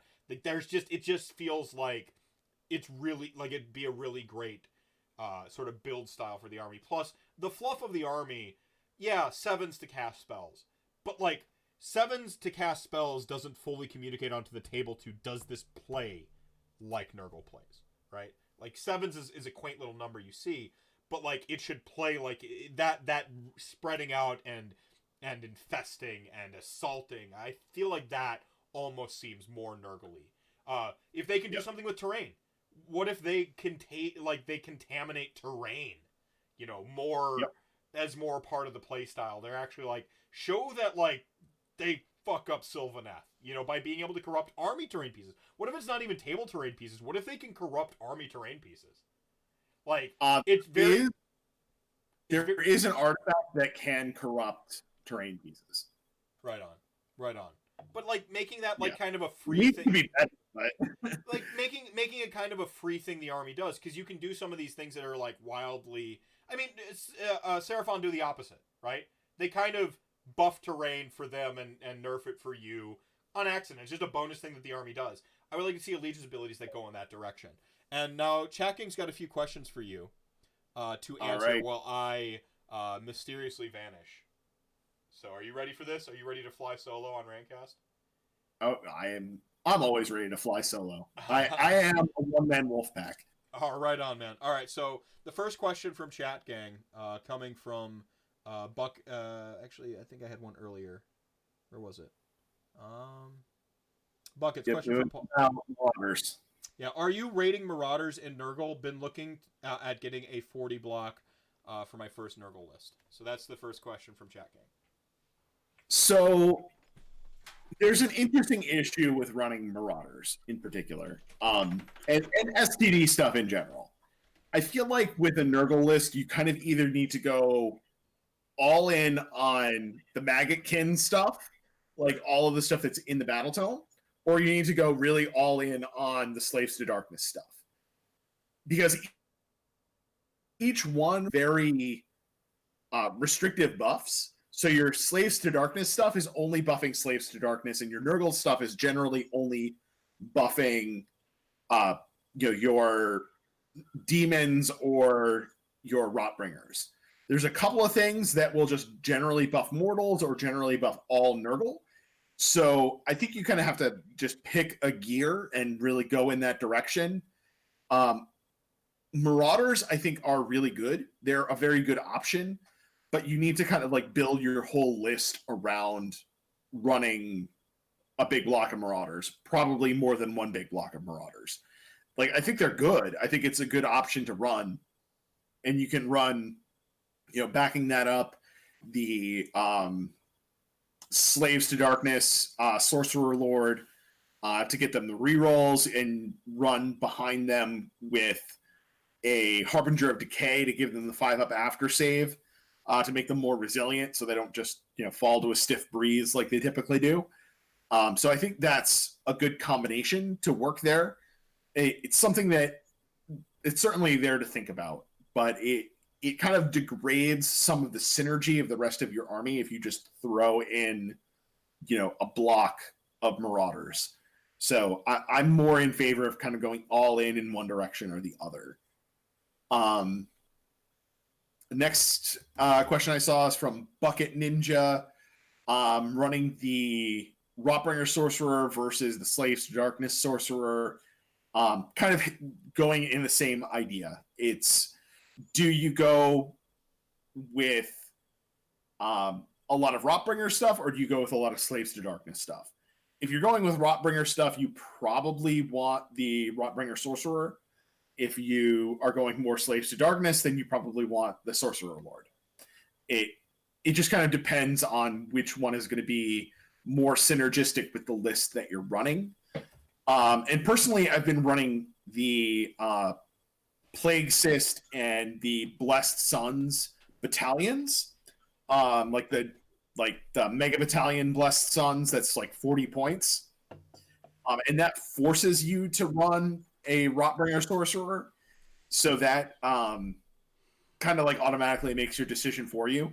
It also lets you have a 1-drop list, which is really valuable these days. Like, not a lot of armies have a 1-drop anymore, and Nurgle kind of has this like hidden in the corner 1-drop that nobody really uses, that I think is really powerful, and I think more people should use it. So welcome back to your own channel. Thank you. I took a little while. Yeah. Did you get through all the questions? I only got through 2. All right. So the next up then was from AOS Coach. If you were to find yourself at a tournament against OBR, Tzeentch, and KO, which units or tools, I love that we're using the word tools here because we're bringing it back to kind of a core of the discussion. What tools does Nurgle have to best handle the meta armies who have widely different play styles? I think the running a Blight Cyst list is probably your best option for those particular armies, because what you're getting out of that is you have the extra Rend to deal with OBR, and KO now also tends to be a relatively high armor army, so you're going to be able to crack their armor better, particularly if they're like running a 3-up save Ironclad into you. You want to have Rend to take that armor down to blow up the ship. You also get the Lord of Lights with that, and he has the command ability that gives you -1 to hit in the shooting phase. That will slow down KO quite a bit, and it also will slow down the Flamers out of Tzeentch a little bit. I think dealing with horrors in Tzeentch, I'm not that worried about, because you have a decent amount of just raw damage output, raw wound output from Blight Kings. So I think that's a pretty good choice against Tzeentch. Like, you can chew through their horrors pretty quickly and then get to the Flamers after that. And then you can also use Puscoils to like jump over the lines and get to the Flamers. The Flamers are pretty flimsy once you actually get them in combat. So if you can Alpha Strike them and hit the Flame... we already went over the speed that you're bringing. Yeah.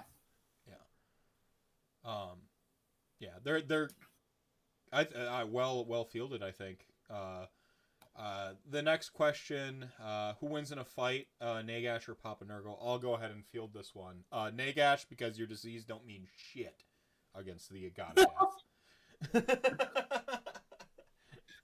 I think if you're playing against Legions of Nagash... Oh, I'm sorry, you're talking army-wise. I thought you meant lore-wise. Army-wise, I mean, I think Legions of Nagash is probably a pretty good matchup for Nurgle.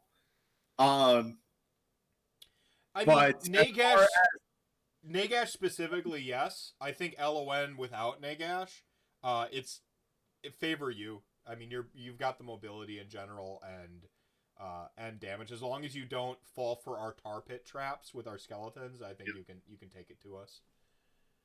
Yeah. In terms of fluff, I mean, come on, like Nurgle is the Elder Chaos God. He is the first Chaos God. You really think some like upstart Death God is going to actually be able to take on the grandfather? The upstart Death God. Thank you very much. The. He ate all the other ones, not the. Listen, Nurgle was born a god.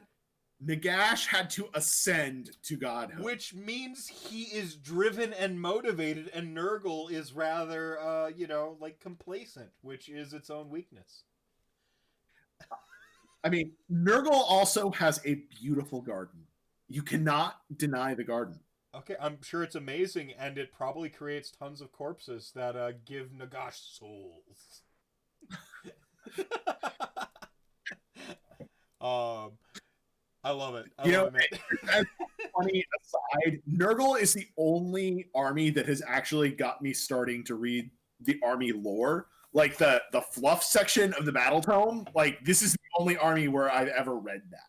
See, I think that's a great indicator of when you found the one. By the way, like, I really think that to bring it back to some of the earlier stuff we were talking about, that Nurgle is very much your Age of Sigmar army. Like, you might be OG Empire, Warhammer Fantasy Battle. I am fortunate that I was originally Army Book Undead, so that's just a wide net. Like, I was going to find something undead in the new world that I love. But I do think that there's something to be said for... Pocket Ninja, don't let Paul talk shit about Nagash. Thanks for the biddies, buddy. No, I think that's a really important thing, is when you find that army that has you, like, consuming the lore. I'm seeing this right now with my buddy Bryce, friend of the channel, from the Basement of Death crew. They do their podcast. They're playing and slaying. Him with Lumineth, like, watching him go through the same, like, hype every model. He's just like, yes, show me more. Like, when you have that in Age of Sigmar, and I think most people have that are going to have an opportunity to really find an army that resonates with them. And honestly, if your thing is loving the new thing, and that gives you that deep excitement, like every time there's a new thing, that's what... I don't hate on meta chasers. I think that's a lazy ass take. Like, bandwagon starts somewhere, man. Like, if you stick around, you're just a fan. So, like, fuck off with that snobbery, elitism, gatekeeping bullshit. People can love what they love. But no, like, at some point, though, you find that one that makes you read the lore. You find that one that makes you go, I want to collect every model. You find one where, like, suddenly you're RPing as, like, if you're a member of that army, in my case, pretending I'm a literal necromancer and evil and you, like, talking about how great the garden is. At some point, you find that army. And I want that army to always be great. I want it to be three Stooges. I want it to be all A and S tier armies fighting to get through the door at any time. And your army is great and amazing and over the top, and my army is great and amazing and over the top, and it comes down to playing the game. It comes down to having, like, enough raw counters in the meta to where, like, yeah, I crush 5 out of 10 of the armies, but 5 out of the 10 of the other armies crush me. And, like, that makes its own sort of inherent balance. Like, I want that. Because I want you to, when you play your army at the end of the day, to feel like you are playing that army that made you fall in love with it. That when you put the models on the table, I'm like, hell yeah, dinosaur bones, bitch, I don't die. Like, that feeling I get when I play Petrifex Elite. I want you to have that when you're like, I'm spreading the disease and taking over your territory. Like, I want everyone to always have that army that resonates that deeply. Yeah, so. I absolutely agree. Like, I want everybody's army to, like, to play the way the fluff says, to actually play well on the table, everybody to be able to enjoy their time. And really, I think balance-wise in Age of Sigmar in general, we have, like, 3 armies right now that are outliers.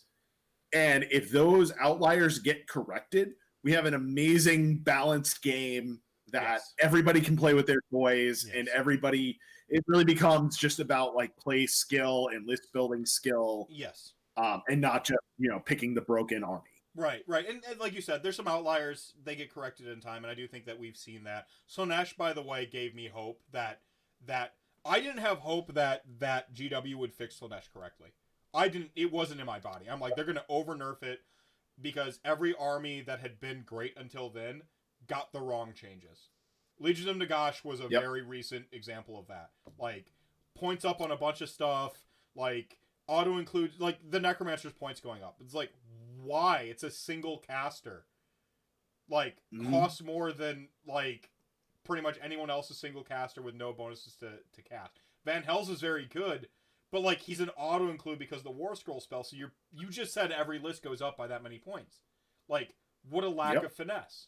Like, there's just a bunch of that. Like, your dogs could probably have stood to go up in points. That's fine. But like, the way they hit Grimghast Reapers, I'm like, they're not a problem in Night Haunt. Why are they going up in points? Do something that shows some finesse. Like, for that, and then like everybody's got that story for their army. That's mine for LOL. Everybody had that story. If you were on KO, you're like, they changed my War Scrolls 4 times and then they nerfed my points. Like, everyone's kind of got that question. Or sorry, everyone's kind of got that situation. And then when Slaanesh changes happen, I'm like, they didn't hit their points. They went after the things that people had a real problem with, which was summoning and the Locust. And I'm like, cool. They weren't necessarily the changes I would have 100% made. Just net 50% up on the whole table that probably is the correct change, but Locust just going up by 1 point, is that the right change? But in the end, the army it feels right now. Like it feels right. And they didn't over nerf it. So like now I have hope that I think that the change, not to bring it back, but to Petrifex Elite, I think it's coming. I hope it's not points. I think points would be a misread of the situation. But like, hey, if it is, I love my army and I'm going to play it no matter what. I would take it as a kindness if you don't like make me sad for one whole year. I want to see those armies get fixed in the right way. Yeah. I think Fire Slayers is just points. Well, like, I think they're fine if you just adjust points. If I may, on Fire Slayers, and I love this because I'm on record as saying it, when the winter sort of FAQ points changes adjustment came out, I said the words, it's a good FAQ, the only one that has me scratching my head is Fire Slayers. Because Fire Slayer was already great, and what that change did, Fire Slayers was already great, and I'm like, people are running the Blob right now, the Blob is a mistake. I'm like, it's a mistake, they should be running 220s, they should be running it, running it different. And I'm like, they just made the points changes that forced you to play it better. And they gave you a discount besides. And my exact words are, scratching my head. I'm like, this army's already basically creeping on S tier busted. Just people aren't playing it. Because everyone's like fascinated with the Blob, right? Everyone was just like, the Blob. Like, 30 unkillable Fire Slayers. Basically a 900 point investment. Cool. That's 900 points in one place. I'll just be not in that place. And then the minute they're like, no, you don't understand. You can be in 2 places now, and one of them teleports. And you're just like, like, people have a hard time dealing with that. So, like, that's the one I scratch my head on. Like you said, it's probably points, because they just need to revert the point discount that they gave them. The army is still really good if it's 220s, and they just have, like, a little less extra points to play around with to make their lists actually a decision again. So. Yeah. And then Tzeentch, I think points changes on Tzeentch would be, like, to make it correct, it would be more change than they're willing. Horrors need to go up in cost. They're too efficient in the wound count category. And I think that fixes everything. Right, I agree with that. They already addressed the other two problems. Like, they already addressed the 2 teleports thing was just, that was oppressive as fuck. It's 1. That's probably the right amount. Yeah. That's the right amount. Calebron gets 1. Seraphon, who are kind of the OGs of teleporting around the table, get 1. Like, 1 is the right amount. From there, I'm willing to, put my finger to the wind and see where it's going. Put horrors up in points, and we'll see. I think they already addressed Tzeentch adequately. But horrors are just too efficient. It's basically the most efficient unit we've seen in the game for wounds. And the thing with the splitting and not being able to retreat away, the not being able to retreat away says you cannot play the game. Say what the fuck you will about Petrifex Elite, but like you can choose where to go on the table against my army. And if you get stuck in a combat that is disadvantageous to you, you can run away from it. Horrors, with them being one drop, with them having a teleport, with them manipulating the dice, like, they say, you're stuck here, period, you do not play the game.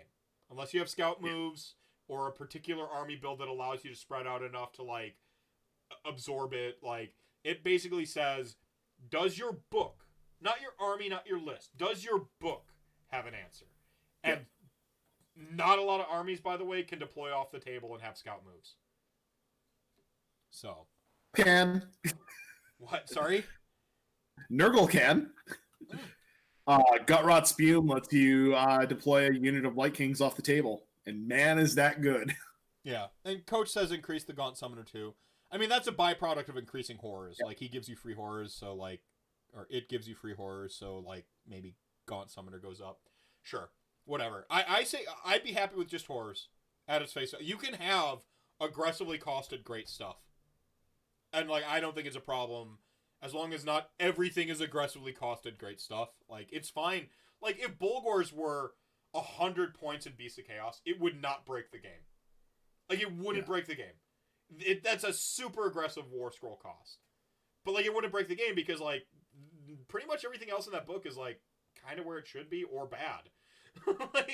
You can do stuff like that. I mean, that's exactly what Enlightened on Discs were. Is they were aggressively costed in Beast of Chaos. It was the only way that army was like a true contender, top table army. And then they take that away, and then basement. Like, so you can have aggressively costed stuff. That's not in and of itself a problem. But yeah, I mean, I think Light Kings are aggressively costed. Like, for what they do, at 160 points, they are absurd. Yeah. But in the context of the army in general, they're fairly costed. Right. Yeah, and you're paying premiums in other ways. I think, for instance, I do believe, my jokes about Morghast aside, I do believe Puscoils need to go down another 20 points. If nothing changes. Nothing changes, there's no new book, blah, blah, blah. Puscoils need to go down another 20 points because, again, 2 models. At the end of the day, it's 2 models. They're pretty damn good, but they're not like, what is it, 210, 200 points good? Like, just tap them down to that 180 mark. You get 5... Completely. 180 is the correct number for that. Yeah, you get 5 Blight Kings for 160. That's 5 bodies. They're about as fast, they just don't fly. Once you factor in the whole army, what they're doing in the army. And again, 5 bodies, a little bit better of a consistency with the damage output. That missile of 2 bodies, I mean, that's a meaningful choice now. You go, do I take 2 bodies for more expensive that are basically a threat-seeking missile, or do I take 5 that shore up my game in the sort of, it's the question of, do I go wide or do I go narrow? It's a meaningful choice. So definitely. But so that's the you kind of like landed on a lot of the good of the Nurgle. We're already dancing on the subject. What are the changes you want to see? I feel like I've been talking a lot more about your army right now at this juncture. Yeah. So I think Puscoils need to go down like 20 points. I think a lot of the heroes need to go down. As you pointed out, like you're paying a premium on a lot of the heroes. It's like because they're all 7 wounds. If you look at like the Rotbringer Sorcerer, he's 120 points and he's a single caster with a bad spell. Like if you compare that against other armies that are like single casters with a bad spell, like you're paying a lot of points for him. Yeah, and I think you pay 90 points for that in Battle Mage in City and with a much better spell option. Well, they have 2 spells because they have their War Scroll spell. They get to pick. They season to taste, right, and then they'll have a lore spell. So they basically, they're they practically have 2 lore spells. Yeah, They essentially have 2 lore spells. They're pretty great. Sorceress is 90 points. Her spell is good, and then she'll theoretically get a lore spell. Like, yeah, I don't. I think that, and again, you got to think about, like, okay, 7 wounds. You're talking about the algorithm of points to the War Scroll. 7 wounds on a spellcaster isn't really worth a goddamn thing to me. I'm sorry. Like, it's not. Yeah, it's not. Like, okay, I guess I when you're dead plus infinite against, you know, my Mortek guard, you're dead plus infinite -3. Ooh, like, who gives a crap? Yeah. So it's not.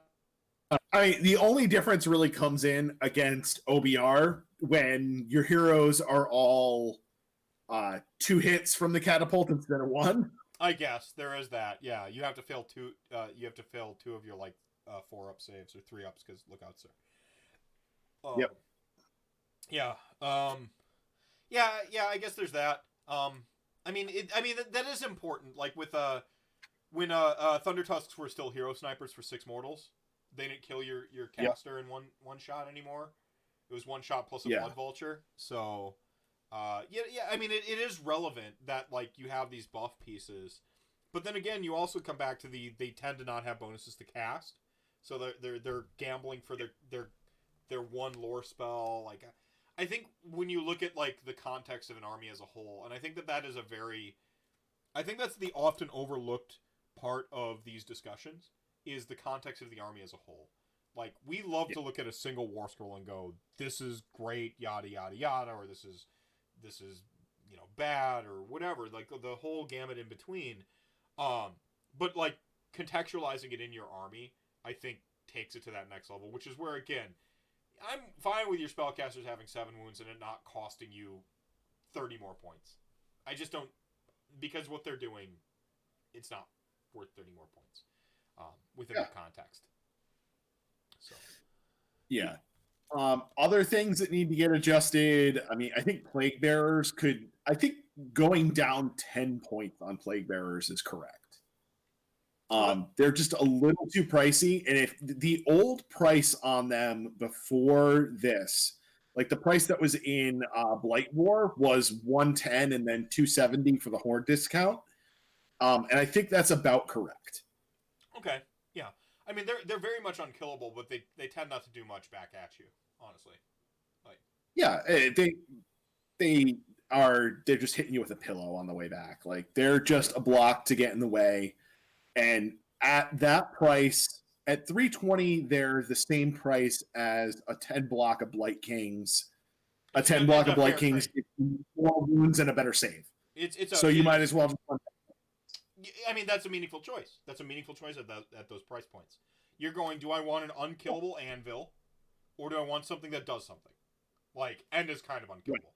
Like, it's a meaningful choice. It truly is. And I think that's what it comes down to, like, in this context of an army. So, yeah. If I were king for a day, I would approve these changes. Yeah. And then if we were getting a new book, I would love to see Sloppity Bile Piper and Coilpox Scrivener War Scrolls that are not terrible. Brand new War Scrolls, 100%. Because they're both awesome models that need to go on the table, but they are just not good. They're the OG Lotans. I know Lotan has become the term now, but, like, they're the original Lotans. Like, yeah, like Sloppity Bile Piper has great lore. It has a fantastic model. And it has, like, the worst war scroll in the book. I would like Gutrot Spume to come down in points and just get, like, a touch better. Like, just a tap. Like, maybe 1 better armor save. You know, slightly, like, 1 extra attack. Like, just, I want him to just be, like, a touch better. Because his battalion is fucking sweet. And his lore is awesome. Yeah. Yeah, and his ability to duel, you know, get to amp with a unit of Blight Kings is so powerful. Oh yeah. But if he was like, he's 140 right now, if he was like 120, yeah, like then, or stay at 140 with a little bit better of a war scroll. Exactly. Like, that, totally worth it. Yeah. Yeah, I mean, he's got he's a foot slogging hero, right? And Yeah. other than that, he is a soul scryer, which is 100 points, 120 points maybe. Like he's an enabler for a good effect. Like you don't, and you have to buy the battalion to do it, right? Like you have to. No, you don't have to buy the battalion for him to do that. You don't have to buy the battalion for. He does have a battalion though, right? Where it's the whole. Does he have a battalion? No, he doesn't have a battalion. No. So you're paying a 120 point tax to like outflank a unit of Blight Kings. That's good. That's very good. Let's not understate that. Yeah. But the big problem with him too is that he's unique, so you can't put any artifacts or command traits on him. Yeah. Like that inherently makes him less valuable. That's worth a discount to me. Like Soul Scryer, say what you will about Soul Scryer, but Soul Scryer can wear an artifact to like add extra gas to the combo. Yeah, I could see him going down. His lore is awesome though. He's just basically like a plague pirate. Like, come on. Yeah. And he's fantastic. And his duel is sweet, where he like ties up one of your weapons with his tentacles. He's just awesome. He's just awesome. So anything to get that guy on tables more. Yeah, I have so many times just like rolled hot on the tentacles. I remember I was playing against a mixed order army a while ago with him, and oh god, what is the hero out of Silver Tower, the elf that could like teleport and spike a hero? You're getting out of my wheelhouse. Silver Tower was just not. Yeah, it's still around. I'm sure somebody in the chat chat gang will help us out here. Yeah, I'm just like blanking on the name, but it was a hero that she could teleport in. You give her the Sword of Judgment. She gets +1 to hit against a hero, so Sword of Judgment's going off on 5s. She has like 3 or 4 attacks. Tenebral Shard, yes, that is the one. That is, yeah, Tenebral Shard. Yeah. Okay, yeah. So I've had somebody teleport in the Tenebral Shard trying to kill Gutrot Spume and held it up for like 3 turns by making her weapon do nothing with his ability, just rolling hot on the dice. Yeah. I mean, and he eventually killed her before he was able to take out my Gutrot Spume. Yeah, Tenebral Shard's a pretty sweet dude. Yeah, I think it's going to get rotated out in the next. I think it's gone too. I think it's unfortunately gone because I don't see it coming into. They're not bringing it into Illumineth, right? Like it's not coming in there. We might get a reimagining maybe in Malarian's book, right? Like maybe that Tenebral Shard could be like a dark elf, right? Like it. Yeah. Because it's but if it wasn't in Cities of Sigmar, I don't think it's going to be anywhere. I agree with you. Mistweaver Saya is gone as well now, right? Like, what's the other one? Yeah. Yep. So, just an interesting thing that I want to call out too, just as like some hot tech that I've been working with lately. Okay. Is the Blessed Sons Battalion. All right. Now, with all of the point changes, this thing is down to 40 points for a battalion. So it requires that you take a Plague Cyst battalion.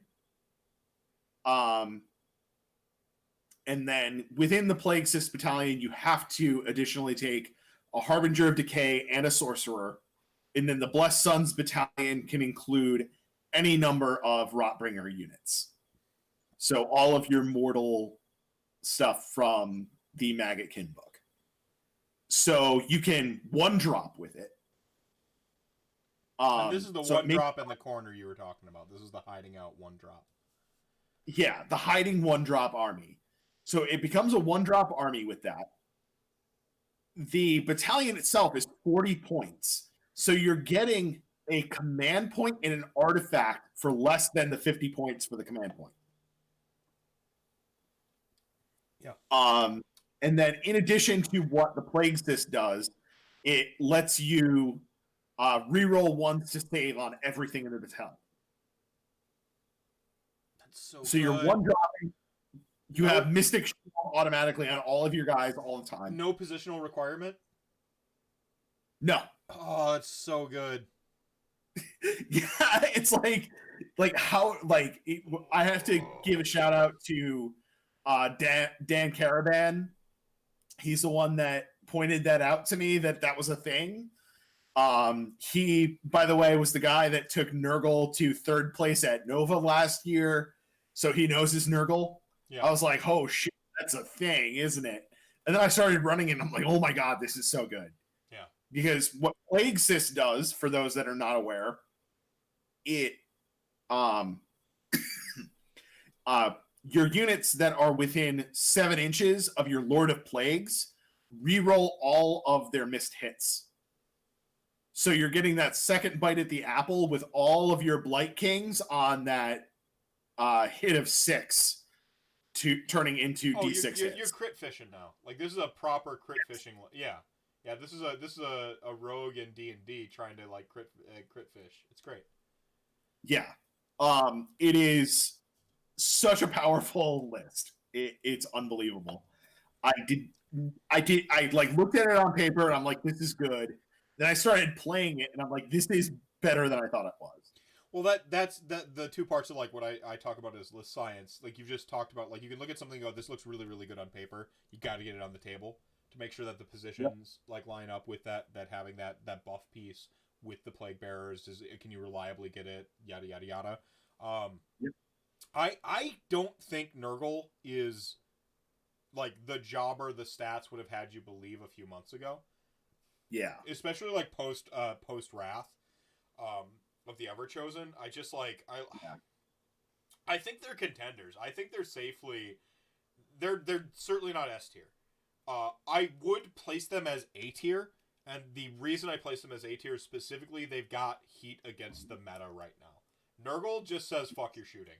And I just think like because they're naturally resilient to shooting, like, and then they've got that like those little extra pieces. It takes them from what would be kind of a B tier army on paper to like bottom of A tier. And I think that if you're a skilled pilot, this is an army that I just like. I love Nurgle, and so I'm gonna bring us into like speculation town. Like I don't have any insider information, nothing like that, but like just pure like wish list. I think they're going to get a new book. I think DOK is pretty. The rumors for DOK getting a new book is pretty strong. That it's confirmed. Nurgle's going to get one. What's on your wish list for the Nurgle book? Because we talked about points adjustment. What they do with existing Nurgle, we talked about some points adjustments that will really just quality of life, keep Nurgle contending for the next 6 months after that GHB. But what's on your wish list for a new book? Like you are the head rules editor. You tell your lackeys what to do. What do you tell them to do for the Nurgle book? I think the big thing, honestly, is just go through all of those units that are not seeing play and give them better rules. Like very simple. Like just give Nurgle more options with the collection of models we already have. Like take Nurglings and make them do something more interesting than they already do. Or reduce their points a bunch, right? Like, I'd rather make things. I'll let you finish your point. I'd rather make things more interesting than just reduce points. That's just as a rule. Make it cooler. Continue. Yeah, Beasts of Nurgle need to be much better than they are. Like they're just not that great. It would be cool if they were like this, just like great speed bump that you could just throw in your opponent's way. Kind of like the yin and yang with the Khorne one. Why am I blank? The Korgorath? Yeah. Like the Korgorath is kind of like a little beat stick. I would love for the Beast of Nurgle to be this little tank that you could... What if it exploded into Nurglings when it died?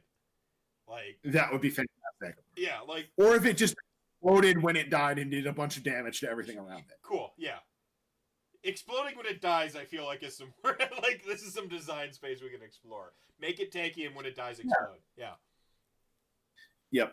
Sloppity Bile Piper and Spoilpox Scrivener need to be good. They're awesome models. They need rules that reflect how awesome they are.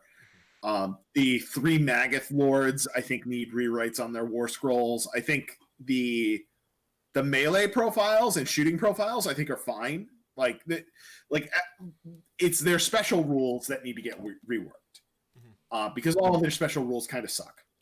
Bloab is okay, but not worth the points that he currently is. Like, I'd just like to see all of their special abilities get taken up that notch. It probably is honestly a couple of notches from where it is because they're bad. There's just, it's really just like a handful of things in the book that I just want to see go from being like really not good to solid options. I would love to build a Nurgle list and not have it be like, am I running 25 Blight Kings or 30 Blight Kings in this list? I want to have other options. Yeah. Like, not saying that I don't like Blight Kings. It's just right now, I just feel like they're the yardstick that you measure everything against in the book. Yeah. Because they're so efficient. They're 21 wounds for 160 points. They're 15 attacks on 3s and 3s for 160 points. You know, they have crazy movement when you add all the buffs together. Like, they're just the yardstick that you have to measure everything else against. And most other things come up short. It's okay, by the way. It really is okay to have that yardstick in your army. I love this terminology. I'm stealing it forever going forward. It's just other stuff has to measure up to it.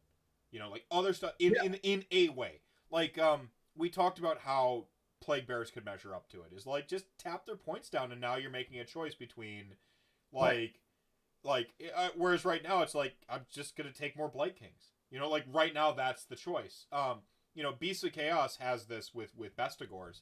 It's like Bestigors are so thoroughly better than like not Ungor Raiders. Ungor Raiders are the best unit in the book. So thoroughly better than like Bolgors, it's hard to justify taking them.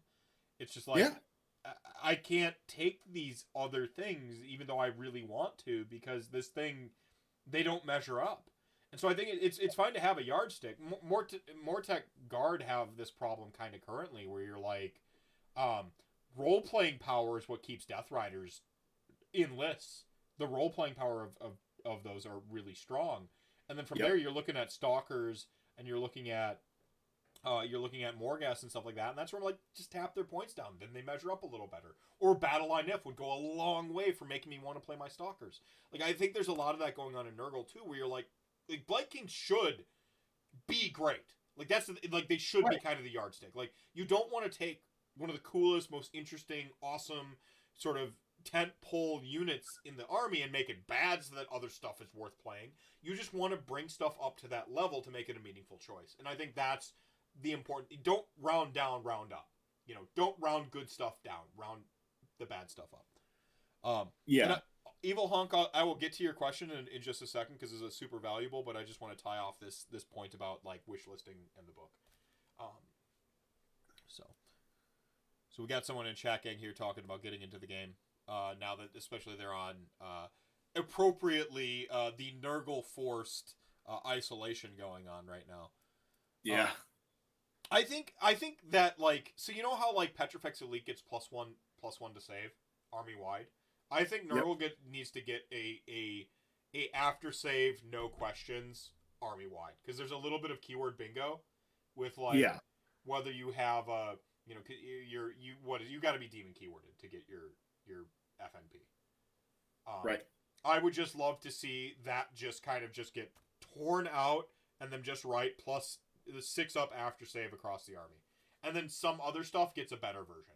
So like if you have the demon keyword, it's a 5 up, right? Like I just want them to make it ubiquitous. All a Nurgle gets a 6 up after save, regardless. No positions, nothing. The whole army, Plague Bearers. If you bring Marauders in with the Nurgle keyword, whatever's fucking going on, 6 up, disgustingly resilient. And if you are a demon, you get a 5 up. Now that might sound kind of brokenly powerful, but like again, we're in a new landscape of Age of Sigmar. Nurgle, to me, that the Maggotkin and Nurgle book, it just says this is I know it was the first book for 2.0, quote unquote. It just reads like a 1.0 book to me still. and I want them to be brought into. So that's my desire, is to get an army wide like Feel No Pain. What allegiance ability do you think you'd want to see? I really hope there's one change that I want to see to the cycle of corruption, and that's get rid of the one that makes your opponent reroll battle shock rolls of 1. Just make that something useful. Because rerolling battle shock rolls. Yeah. Pick a thing, anything except that. As far as allegiance abilities, I'd like to see the hosts that are in Wrath of the Everchosen get ported into the book. I'd like to see a few more of them. Make them canon. Thematically speaking, there should be 7. And, you know, give us some different play avenues, different options. One point that I definitely want in a new book is for them to write things in such a way that if you take the Beasts of Chaos battalion that marks them all Nurgle, and then you can play it in Maggotkin, or, you know, having Slaves to Darkness stuff marked Nurgle and playing it in Maggotkin, that they have better synergy working with the rest of the army. Doing away with keyword bingo. Like, doing away with that, like, this is where, like, I was talking about, like, just the 6-up FNP is if you're a Maggotkin and Nurgle, and you have the Nurgle keyword, 6-up Feel No Pain, army-wide, and then that's where you go, well, what about demons? Because demons should be, they get a 5-up. Like, fucking at me later. Like, make it better. Don't give me redundant aftersaves, because I just don't like that as a game design, but, like, give them a better, like, 1/3 of the shit that gets through doesn't get through on your demons, on your Guo, and the Guo could have a fucking 4-up for all I care. Make him unkillable as shit. Like a 4-up rerollable even. Okay, that's getting into bonker. But the point is like, I don't care how great they make something. Just make it great and put the points accordingly. You know, like, make it this cool army. Like, I have faith in their ability to cost things better now. And so I want them to do that. Get rid of the keyword bingo, with Nurgle especially, because I feel like Nurgle gives the least fucks about whether you're a demon or a mortal. Like, if you're carrying the plague, Nurgle is down with you. You know? Like... I mean, like, the keyword bingo in the artifacts and command traits and spell lore, like, that's really annoying. And, like, to also go, like, deep on the keyword bingo, that there's multiple heroes that are demon, mortal, and rotbringer. Like, so you get to choose from all of the things, but you have some things that are just demons, some things that are just rotbringers, some things that are just rotbringer mortals. So, like, the keyword bingo on putting artifacts on your heroes and spells on your wizards is so annoying. Yeah, and then when that goes a step further, which is like which spells do what to the models that you have on the table now, because do they line up with the correct keywords? Like, just alleviate some of that. This is like Halo and I agree on this one, and like I feel like I'm taking crazy pills sometime. It's like people think the Blades of Corn book is just like the greatest book ever, and I'm like the keyword bingo in that book, don't port that into other books. That is the wrong way of doing it.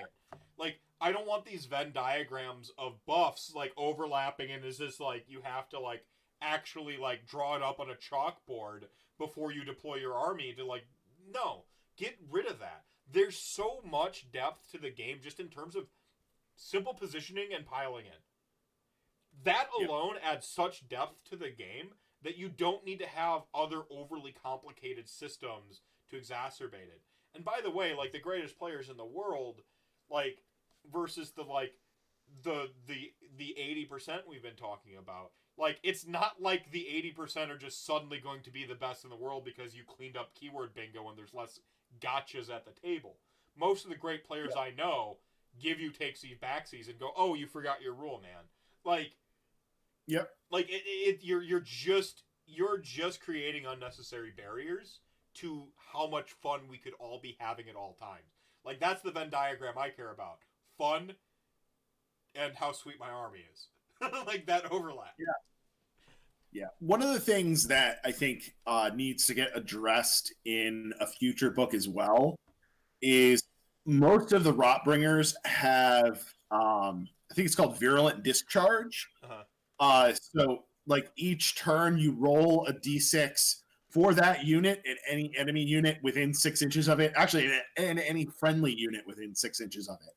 So, on a roll of a 6, if it's a friendly unit, it heals D3. If it's an enemy unit, it takes D3 mortal wounds. That is so many dice that you have to roll at the top of each of your turns. Why? It's just like, why? Just make it. It heals 1 wound and it deals 1 mortal wound to anything it's in combat with. Done. Done. Yep, I agree. Yeah, I mean, I'm not. Yeah, I mean, we already have tons of dice rolls. We already have the most polarizing dice roll in the game, which is the priority roll. You don't need extra rolls for for these ancillary. Yeah. So now real quick, I want to address the evil haunt.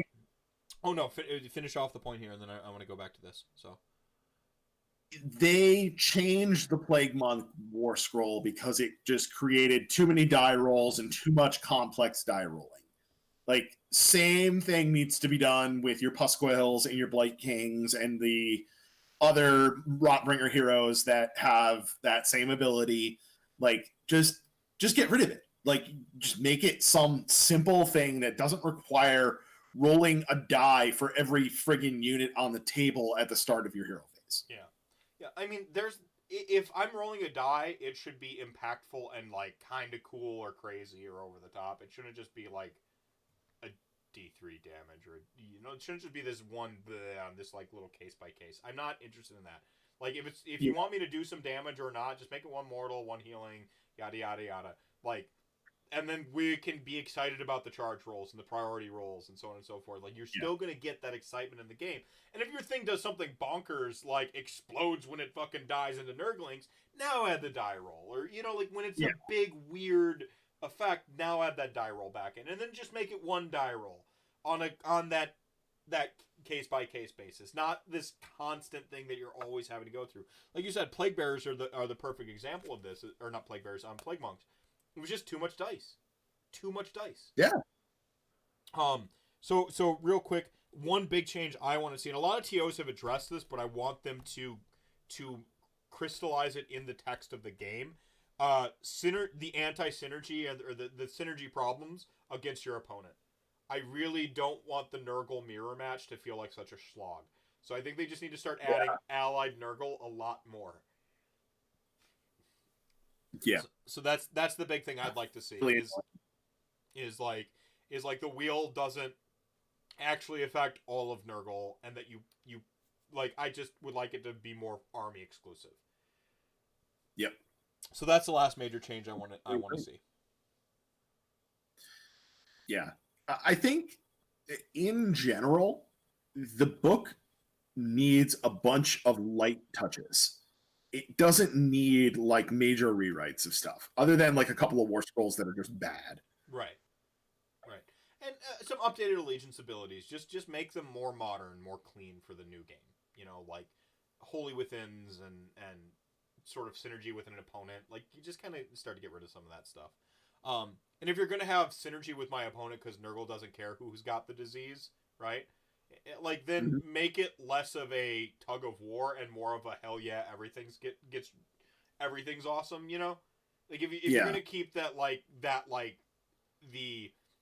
it looks for the keyword of Nurgle, then the effects need to be a lot bigger than just like a tug of war back and forth of like, we never kill each other, and you know what I'm saying? Because like, you get into these like slap fights with Nurgle. Then if it's going to be like, it looks for everybody, then just make everything like awesome and accelerated in the Nurgle. Yeah. So now the evil honk, and this is relevant to the ha ha ha joke Nurgle topic. Unless you have anything else you'd like to add to the Battletome discussion. No, I'm good. You're good. Right on. All right. So I think we have single-handedly solved Nurgle going forward, and really embrace the plague as it is now. But speaking of the plague, so COVID has forced some folks to isolate some, and I choose to see the positive. time to hang out with my family, time to work on some models, stuff like that. I don't think it's doom and gloom. I'm not rushing out buying all the toilet paper. I will be making all the toilet paper memes. But we've got a person here in chat, the Evil Honk, basically says that the isolation has forced them back into Warhammer. They're trying to get into the mood to paint tomorrow, and they don't know where to pick it up again. I make a lot of mistakes with painting, but by like getting out of the lines, and then I have to fix it, which makes me very frustrated, and I need to get over it. So real quick, and it looks like you're choosing to get back into Skaven. The first thing I would recommend is Vince Venturella, Warhammer Weekly. Vince Venturella's channel on YouTube, if you haven't checked it out yet, he's got a motto. It's paint fearlessly. Do that. The thing is like when you make mistakes painting your models, you kind of like, you learn. You're always, if you're painting to like learn a lesson, just like playing a game of Age of Sigmar, if you play to learn a lesson, you're never losing, you're never failing. So yeah, like I actually had busted my hand a while back, and I've lost the detail fundamentals of painting. Like I can't paint for long periods of time. This was a mental barrier for me for Age of Sigmar for 2 years. At one point I just said fuck it, and I started putting paint on models, and that's the first step, is to just put paint on models. And don't be afraid of messing up, because one, you can always learn the lesson, and two, take comfort knowing nobody looks at your models as hard as you do. Absolutely. Like, a painted army on the table, you're looking at it from 2-3 feet away. And any painted army, it looks better than an unpainted army. So don't be afraid to just put paint on the models. And then from there, it's just practice. You just have to, so like when I paint my models, I have this thing that I've had to do where I basically hold my brush with two hands. If you've ever fired a handgun, it's actually like a very similar it's a very similar grip with the my offhand under my palm, or under the palm of my brush hand, and then I'm holding the model with my offhand, and I get in there to stabilize my painting brush. But again, that all is born from just seeing what works for you and not being afraid of your models. Contrast paints can cut out a lot of the pressure from #getting good in a hurry, and give you something that's tabletop quality. But you're gonna wanna like just paint. Just paint. It's the best thing you can really do. And I wouldn't be afraid that you haven't painted in ages. Again, I had like a mental block for 2 years on painting. I was afraid. But hey, I'm very, very happy with my army right now, and I found that army that I love, and I'm like, this army deserves my best. So I'm trying even harder than I was on the armies previously. So find an army you love, and then just paint. And watch Vince Venturella. Anything to add? I think as far as like the motivation to like get started again, I think there's kind of like either one of two things that I would recommend. Either start with a model that you feel really passionate about, that you really love that model and you want to put paint on it. That can really motivate you to get that done. Like if you're painting something you love, it's always going to get you moving a lot easier. On the flip side, if you're really concerned about painting quality and things like that, the flip side is pick the model that you care about the least and just get started on that. Use it as a reps model. So that you just don't have that pressure of caring that much about the model, right? So I would say go with like your favorite model or your least favorite model to start, and depending on what your feelings are about your skill, like do you want to put everything into this model that you love to get like the motivation of it, or do you want to throw paint on something that you don't really care about because you're concerned about quality? But like go to one pole or the other. Mm-hmm. I wouldn't pick up like models that you're very meh about. Yeah. Yeah, and if you mess up a clan rat, really, who cares? So if you're worried about like painting in the lines and stuff like that, it sounds like clan rats might be where you start. My Mortec guard, by the way, you can look at, some of my earlier ones versus some of my later ones, and I love the models, by the way. And it's like you can see me like learning to get better. It's just paint. You can always paint over it. And any model that you paint becomes this little snapshot in your progress of getting better. And it's just it actually becomes encouraging to go, look at how awesome I am now on Clan Rat 30 or Mortec Guard 30 versus Mortec Guard 1, my test model. Like, look at how cool this is. And that can become its own like point of encouragement when you're painting, is you just go, look at this progress. I think that's one of the I think that's quite simply the magic of our hobby, is that you get this like meaningful progress that you can look at and measure on this thing that you have. Heretics, man. Hey, how's it going, my friend? Welcome to Chat Gang. I should say welcome back. My take is cavalry or large infantry are good to start. They're large, fun, and interesting, but still simple, and you go back and hit the little details. Yeah, right on. All right, so we're gonna get into like a little bit of the heavy subject. Spend a little bit of time on it. So if you watch the Psychology of Sigmar RantCast 19 with Dr. Alex Milonas, we actually mapped the Chaos Gods to basic human emotions. We mapped Nurgle actually to sadness. And Paul and I have this very resonant story, I think, to share. I think mental health visibility and stuff like that is super important. That's half the reason why I do RantCast, is love talking about how much I love this game, but I also am very interested in the people that play it, the community, and all those adjacencies. And when it comes to the game, I think for oftentimes one of the greatest things about this game is we put ourselves on the table. And so we are going to talk a little bit about this Nurgle thing. The Nurgle is the Robin Williams. Oh, rip. You couldn't be more honest, man. Or I'm sorry, you couldn't hit the nail on the head any better. So I'm going to give you a quick, shit's about to get heavy. And I'm going to take a quick break, and then we're going to dive into it. Paul, you ready, man? I'm ready. All right. I'll be right back 1 second. This gives you time to be like, man, talking about Nurgle was great. I want to talk about Robin Williams and Nurgle. Yeah. Let me see if there's any other questions here in the chat that I missed. Yeah, somebody asked a question a while ago that I think we skipped over. If I have named any of my Nurgle heroes. Thus far, I have not. I really feel like if you're going to name heroes or units in your army, they really need to earn it. And I just haven't had anybody that has really done things to earn a name yet. In my free guild, General Disappointment.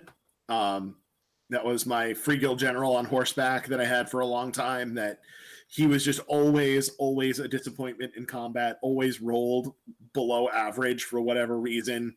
I would charge him in, he would do nothing. He was always just the guy that would sit in the back lines and buff the rest of my units. And so he just got known as General Disappointment. As far as my Nurgle stuff, nothing is really jumped out as routinely being really good or really bad, or routinely having something in particular happen to earn a name. So I'm just sort of waiting on big things to happen. I think this upcoming Path to Glory League I'm doing may earn a name for my Great Unclean One, because he's going to be my champion for that Path to Glory League. And it's set up to be interesting. And then we got another question from Chaos Spawn about Plague Cyst versus Blight Cyst. I think there's a difference of what's going on in the meta. I think if you're planning on playing against a lot of top tier tournament lists, Blight Cyst is probably better. I think for a lot of mid-table matchups, I think Plague Cyst is probably better. Particularly with the Blessed Sons Mega Battalion letting you one drop and getting the extra goodies in there. Yeah. All right, so everyone's been adequately forewarned. We're not gonna like ruin anyone's night here, but I talk about putting yourself on the table. We talked about finding that AOS army that resonates with you, and previously, like I stated, the mapping Nurgle to depression. Which when I heard that, I just went, "Oh yeah," because like Nurgle kind of like. He's got that the happy, the jolly face and stuff like that, but it's also sort of this like kind of like letting it go, that I think comes with that. And so I guess really, I think that when you find that Age of Sigmar army that resonates with you, that there's stuff going on in your head that wars that we can't know about each other, and it could be something novel. It doesn't need to be the deeper meaning. But for me, I know for a fact the reason I gravitate towards death is like I have a deep fear of it. So like I find that like that undead having a mockery of death in a fantasy sense gives me that escapism from this my own fear. Half the reason I'm an insomniac, I swear, is because I hate the feeling of nothingness. I go to bed and then I'm just nothing for a little while and I can't stand it, and so then I wake up and I'm terrified. So I play death, and I love that my skeletons in Ossiarch Bone Reapers have this mocking grin in the face of death, and that they can't die. And I play tanky armies and yada yada yada. And I think in a sense I can see this allure of Nurgle when you sort of, whether you actively perceive it or on some subconscious level pick up that it's this sort of army of, there's sort of a deep sadness to the Nurgle army, the Nurgle blight, really, if it were. Yeah. So. And then on the same token, Nurgle is also portrayed as being like jolly, that, and the Nurglings are just like these little happy mischief makers. So personally, I would map it more towards bipolar disorder rather than just depression, because there's definitely this manic side to Nurgle. Yeah, I mean, with the Fecula Gnarlmaw is like you go fast across the table, right? Like that manic quality of the army is there. Continue though. You sound like you had another point. Yeah, I think it's also like you're connecting personally with death. I think. For myself, I really connect with Nurgle. Like I've had a lot of health problems personally in my own life, physical health, mental health. And so that idea of playing this army that is like all about just like constantly having a plague is just something that I resonate with. And that all of these guys are, their gift is having the plague, but they're like numb to it, which is something that also resonates with me. That like I'm just kind of like used to it at this point. Like I'm used to being sick all the time. I'm used to my mental health being bad. Yeah. Like I mean, it becomes it becomes this companion that's kind of always with you. Like I'm pretty open. My struggles are essentially clinical depression. I have night terrors. I have, I'm pretty much a cliche, but I was raised, my mom was bipolar. And so like I saw the struggles from like outside and the way that they kind of hurt me, and my chemicals are just as fucked, but it's pretty much just depression. I don't get the manic, pretty much. Like I don't have that, like, I always called it the flip. My mom would have these flips. Like we would move out of nowhere. Like she'd suddenly clean, or like she'd celebrate my birthday, like months ahead of time out of nowhere. Like she would have very dramatic flips to the manic. and I'm like, again, my very much on the depression side of the spectrum, but like with Nurgle, I think it's kind of cool because like I really like saw the depression side of it, and I hadn't even thought to consider the manic aspect of the jolly the thing. So I think that's a really cool take. And actually, Heretic here in chat mentioned Chester Bennington. Chester Bennington, of course, or sorry, Chaos Spawn mentioned Chester Bennington. Chester Bennington, of course, the lead singer of Linkin Park. Passed at one. He killed himself. He struggled very deeply with mental health. He was abused young by family members. It was something he struggled with his whole life. Now, I didn't go a little personal here. I didn't know that, and I hated Linkin Park growing up, thinking it was this suburban like fake anger music. And as an adult, I want to go back in time and kick my own ass for saying shit like that, because now that I'm older, I really truly respect and believe that you cannot know the war going on inside other people. Whatever they look like, wherever they come from, you have no idea what people are fighting with. And what a callous thing for me to think. And then it comes out like his hero was Chris Cornell, my hero. Okay, like, and like to have what I thought about Chester, and then for him to have sort of been fighting with this his whole life, it felt kind of garbage. And of course, we play games, and games are great metaphors. They're also great escapes from all that shit. So like, maybe yeah, go on. Yeah, you got a good point there yourself. Oh yeah, I mean, gaming has always been an escape for me, and I've found the painting in particular has been a much better thing for my mental health than I ever thought. Like, I never thought that I would be into painting. Mm-hmm. Before I played Warhammer, I was a Magic player. So I was looking at this game, I'm like, I've got to paint models? Like, why the fuck would I do that? I just want to play the game. I'll paint them if I have to, but then I started painting and I really enjoyed it. One of the other things that I have going on is obsessive compulsive disorder. And I'm much more on the obsessive side of obsessive compulsive disorder. So I have basically my mind runs constantly. That if you've ever had that feeling where you like something happened that like really bothers you and it's running over and over in your head and it keeps you up at night for a while, like you have trouble sleeping because you can't get this thought out of your head. My Twitter feed last night. Yeah. Like, I have that feeling all the time. Yeah.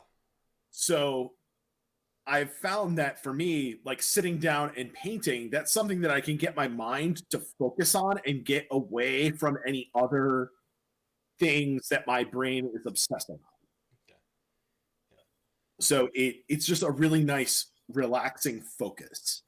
Well, and on one hand, earlier on, I was kind of lamenting that Nurgle's happening during the COVID thing, because I'm like, too on the nose, exploitative, and I was kind of worried about it. But it's a good time to talk about it because mental health is super important when you're isolated. I mean, you gotta give yourself breaks. I mean, you can go feel like you're that hamster in the wheel. You're just running in circles. And painting is our hobby.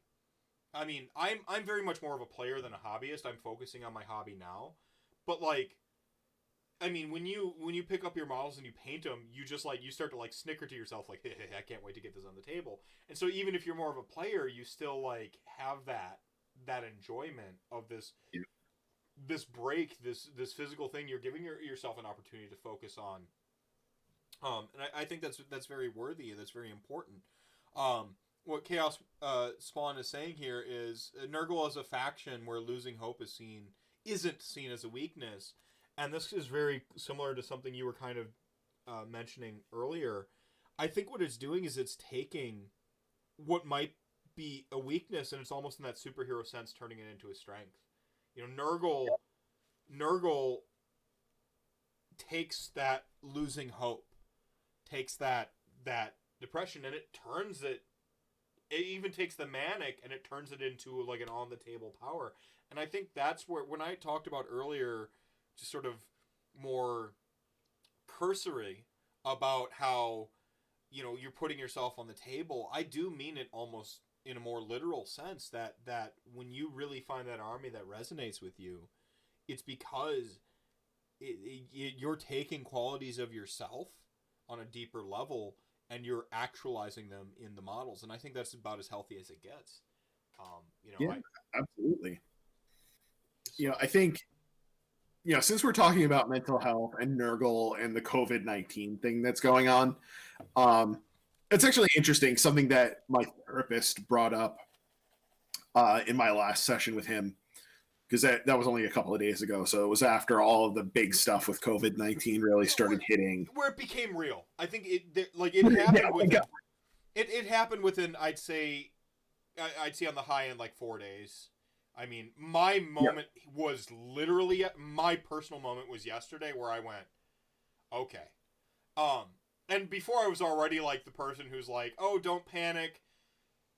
Be sympathetic. It's a real thing. Look at the whole world, so on and so forth.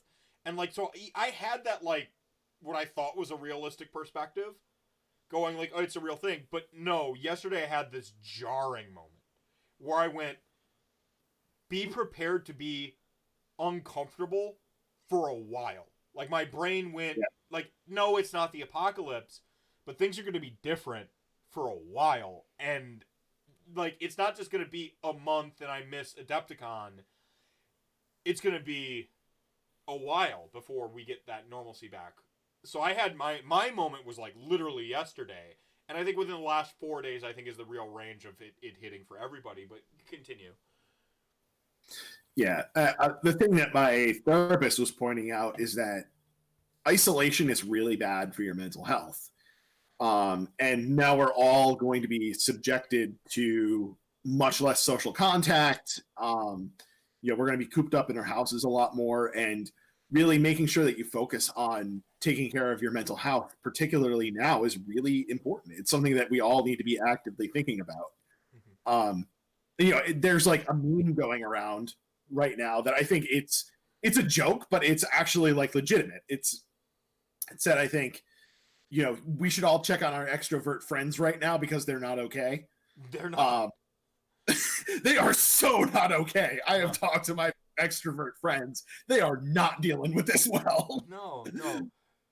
Like, you don't think about it because, like, I mean, the world is extroverted, right? Like, you go out and you do your job. You go to a place of work, you do your job, you are productive. An extrovert is somebody that outgoing, right? When you get into more of the Jungian like archetypes, extroverts is a lot about like energy transfer, and like they get energy from being around people. And like introverts, of course, like give away energy, and we process our energy by internalizing and going home, and like we think a long time, and then we get our energy back and restore it like as an ATM. I haven't even thought about that until now that you pointed out. Like, our extroverts must be just, I mean, Molly, my partner, she's an extrovert. She calls it being a vampire, a social vampire, or like a social succubus. Like, she needs to. We'd have these moments when we were in Milwaukee, and like she just need to go and sit in a mall, just sit in a mall, and just like be around people again and just absorb it.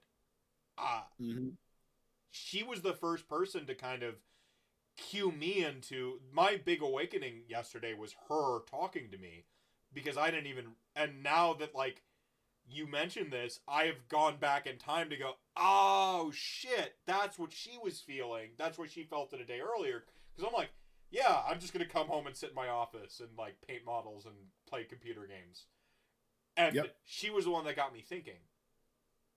And now I'm like even more appreciating the extrovert plight right now of being isolated.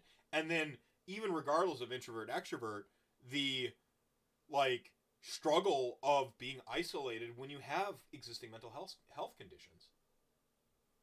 Yep. It gives you time and space to just ruminate on everything negative in your life. Yeah. Plus, we have a pandemic to deal with. Yeah. You know. Yeah. I mean, I mean, it's crazy. It's so weird because I was running back through my mind. I didn't want to make this the COVID episode, but here we are. Like, I was running back through my mind other global events, 9/11 and Y2K came kind of immediately to mind for me because they were I was both beyond my formative years. I was old enough to really understand what was going on with those two. And I went, with like Y2K, it was like I never took it seriously and then nothing happened. And with 9/11, it was a serious moment, but then there was a thing to embody and be the enemy. With the virus, with a viral pandemic, who the fuck is the actual enemy? You can get mad at various states and governments for being incompetent and stuff like that, but when it gets right down to it, there isn't like just the one enemy. It wasn't like Cobra Commander just like hit the red button on a TV screen and now we're all subjected to a plague. And it's not hitting in like these comic booky over the top ways. There's memes make it funny and comic booky and over the top, but when it gets right down to it, it really is just like the difference of like I'm walking down the street doing my regular job and I don't see cars. And then I get that like sort of uncanny valley moment where I'm like, normally I see cars. That's something that struck me. It was this progression over like the last, what's today? Thursday? Like the last 4 days. The progression from on Monday, it was like all of the schools in the state were closed down. Like, I don't know what it was like for happening at various different paces in different places. But I live in Connecticut. All of our schools were shut down on Monday. And that's when like some of the restrictions and stuff started to hit. And I went to like the post office. I went to a doctor's appointment and I looked around and I'm like, it does not look like there's a pandemic happening here. And it was like surreal at the moment because it was like, I know there's something bad going on, but nobody else is acting like there's something bad going on. And then over the last few days, just like going out, doing errands and stuff, like I hit today and I went out and there was nobody anywhere. Mm-hmm. And I was like, oh shit, it got real. Yeah. And I'm not a healthcare professional or anything, so this is all observational, but King of Heretics, SARS, bird flu, swine flu, MERS was the other one, and so on. And this is the first time the world has been like, this is a threat to overwhelm the healthcare system. It's the virulence. If you look at the rates, SARS and MERS both got contained, pretty quickly, and they stuck kind of to their regions. This is the first swine flu went global, but its virulence was very tame, and the death rates weren't super high. Comparatively speaking, as I recall, I was looking into the numbers, and even if the big take was it's not as bad as the flu. It's like, well, it depends on what you measure it on. It's like we can't handle right now. We're kind of stretched to the brink as a society globally at this point in terms of what we can handle. And we know flu season is this time period, and our hospitals are prepped for flu season and stuff like that. We can't handle double the flu. We're finding out very quickly that that things are not adequate. So even if it's not that bad, it's just we can't handle twice not that bad. And that's what we're discovering right now is we just can't handle twice not that bad. And that's for me is the sobering detail. Is I'm this isn't that bad. What if it was that bad? Because that's the next part of it. I mean, what if this was Ebola? We would be so fucked. Yeah. So fucked. Yeah. Yeah. I mean, you're looking at about a 3% mortality rate, right?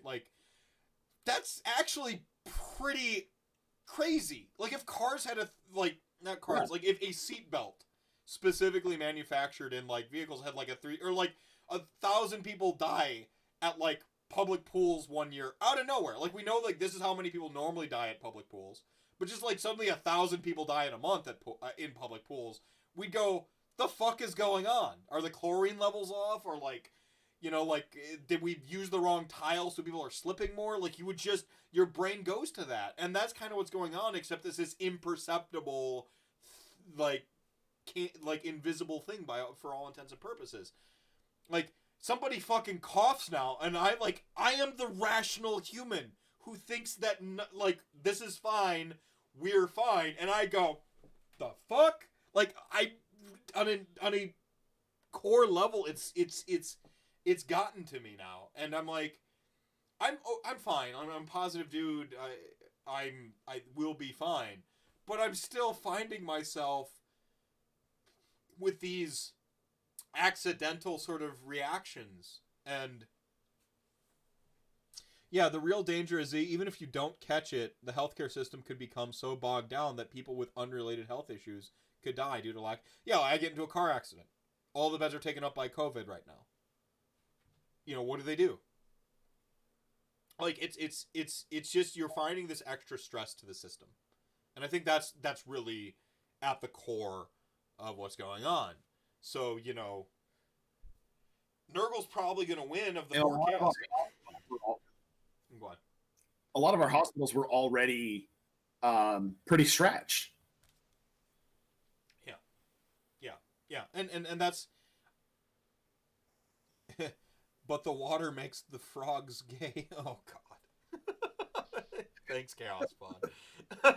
You know, if you want some levity in the situation, if you love the humor of a good conspiracy theory, yeah, go check out InfoWars right now. Oh man, that is just like, if you have that dark sense of humor where you can read this crazy shit that some people believe, that is like the hub of conspiracy theories. It is fantastic. Oh man, the insane things that people are claiming is so good right now. See, like I used to read that shit on 4chan, right? And like when I read it on 4chan, I'm like, nobody actually believes this.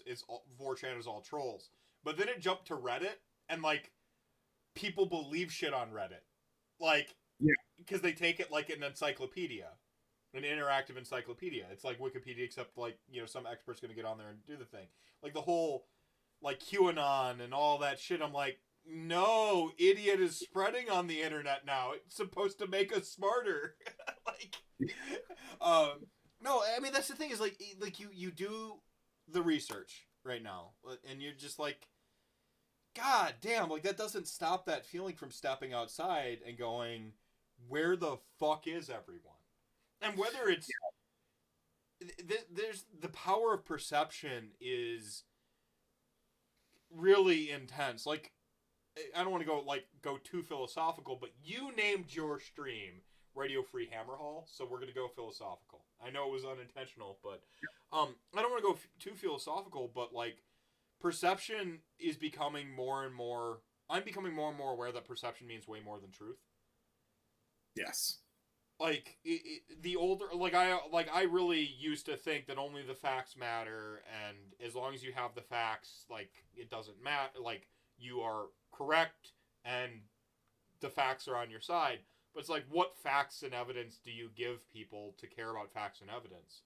Furthermore, what facts and evidence do you give people to get them to care about your facts and evidence, right? When they have their own. It's becoming like what people perceive as the more worthier facts. So this could be a government conspiracy hoax and all those like fucking InfoWars shit that was coming out like a week ago. That could be the truth.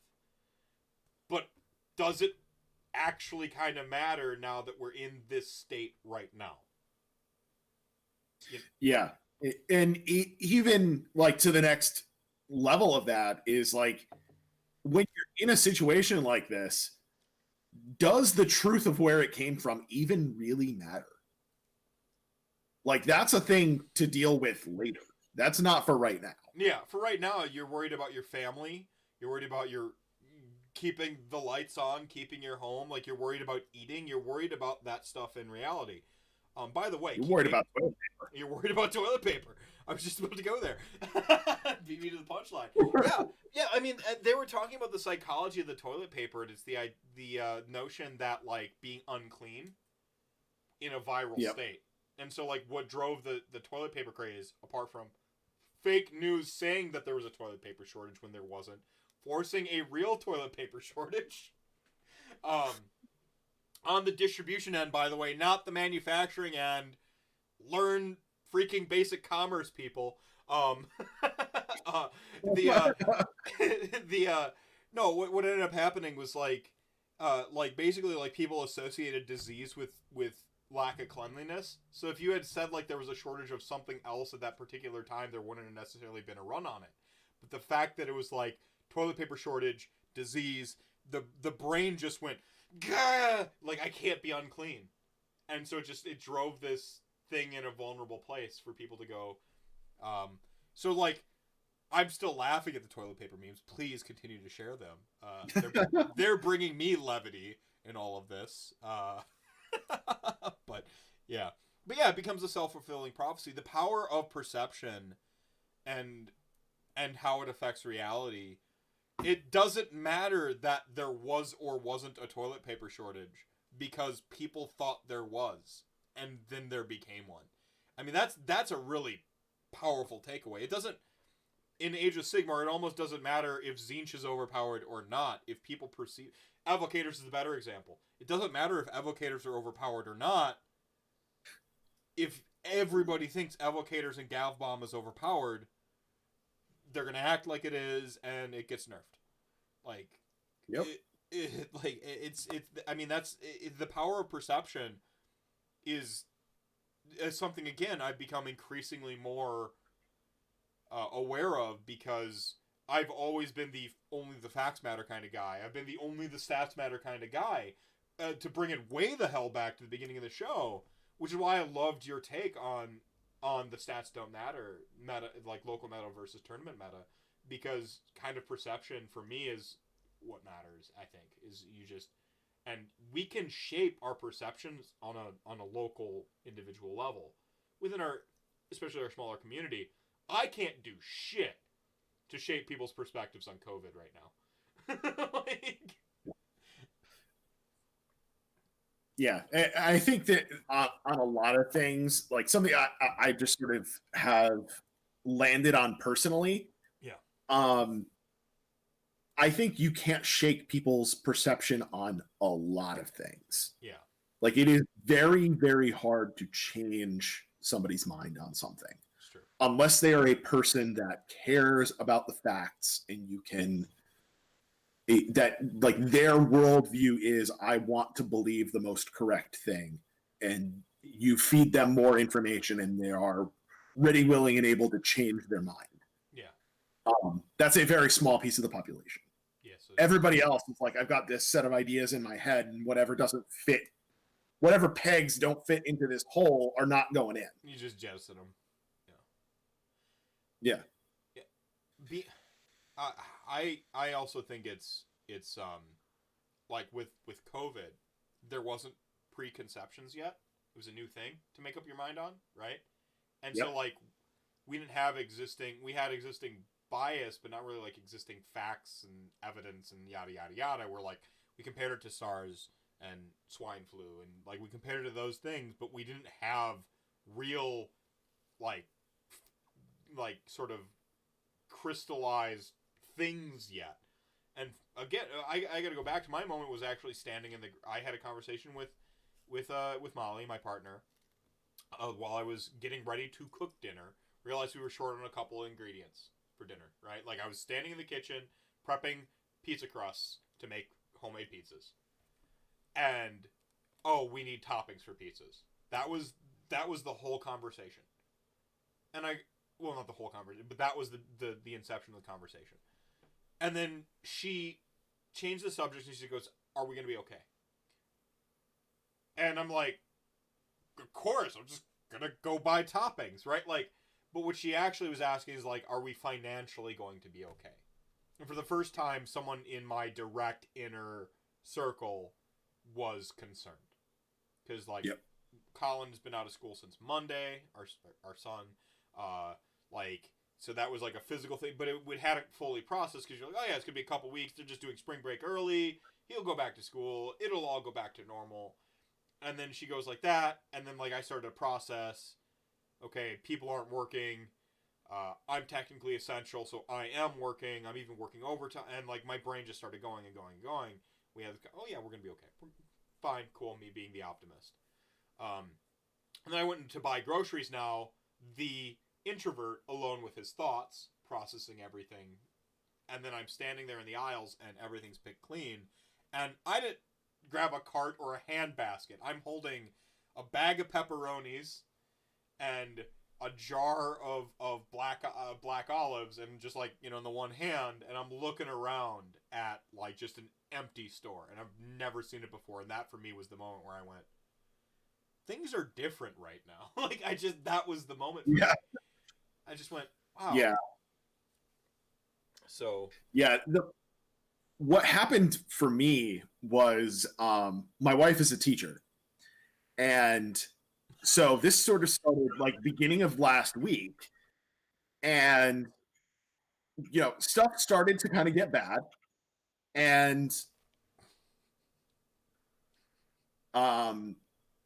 there was like sort of emails starting to go around her school that were like, if we have to shut down, we have to start making a plan, and we have this plan in place. We're not going to shut down the schools until there's, a student or a faculty member that gets COVID-19, then we'll shut it down. And then literally 2 days later, they're like, yeah, we're shutting it all down. Mm-hmm. Like nothing has happened yet, but we're shutting it all down. And then on Monday, we get the order from the governor that anybody that still has schools open has to shut them all down by the end of the day. Yeah. It went from there might be a problem, we're thinking about coming up with a plan to deal with the problem maybe, to we're shutting down the schools in like 3 days. Yeah. No, it went 0 to 60 real quick, is what Alex here in chat says, Mr. Reliable. Did I just type a sneeze? Heretic says, praise be to the great horned rat, we still have pizza stuff. Yeah, I still had pizza toppings. Like, not a problem. I don't know what these plebeians are complaining about on the internet. I was able to buy pizza toppings in a pinch. Computer virus dad jokes, LOL. And I like what Chaos Spawn says here. Essential industries should just be federalized, just like the 8 points. Brilliant. I love that we keep bringing it back to Age of Sigmar, because this is how the nerd brain works, doesn't it? Like you loop in your nerdery, and oh man, that's fantastic. But yeah, so we've talked about COVID. I feel like I've personally cleared the air, because I've been holding on to this shit in my head for a long time. So I thank you so much for letting me talk. Honestly, to letting me talk about it, because I'm like I just, it's hard to deal with. Like, we had Adepticon canceled, and you go, oh no, Adepticon's canceled. But then you're like, but then it moves beyond the game and into the bigger picture. And like, it's not just like I'm losing my fun free time thing. Like, now my life is getting hit. Like my life. And don't get me wrong, Age of Sigmar is life. But Molly's life and my kids' lives are being hit, and now it's like, it's different now, and so now you're supposed to convince me that Nurgle is better. No, Grandfather Nurgle is blessing everyone. Yeah, right blessing now. everyone. That's what I think there's a positive here. By the way, I do think Grandfather Nurgle is helping us, because going all the way back to that RantCast 19, we get sad. Like, we look at emotion. There aren't bad emotions per se. We just look at them as positive and negative emotions, right? Sadness, depression, even a manic state, they're not bad. Sadness causes you to go, something isn't right, I should change it, right? In a short-term sense, a healthy sadness. Depression and bipolar depression become long-term conditions that you're constantly dealing with, and the chemicals kind of take over. But like sadness in and of itself as like a human emotion isn't a bad thing.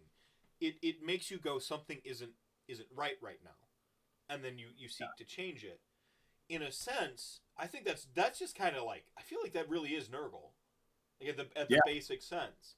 And right now, if COVID-19 is Nurgle's will, I think Nurgle is telling us that something isn't right in society. Not that like this is the apocalypse, but like maybe our infrastructure, how we've handled our hospitals at capacity with existing other shit, maybe that wasn't good to go.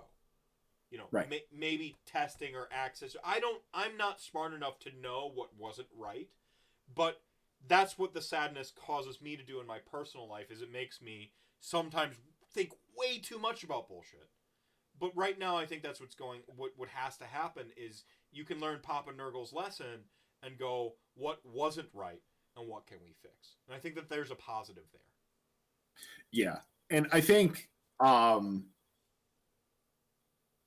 personally, I'm going to go on the record on the internet saying this right now, but I've been saying it for the last like week or so. Oh, shit. I think, oh, shit. I think that...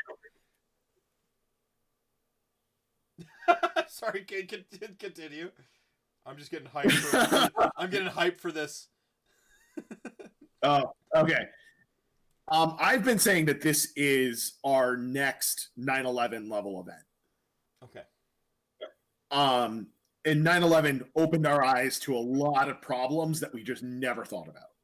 It's true. And this is going to open our eyes to a whole new set of problems. I think in some ways this is going to be worse than 9/11 was.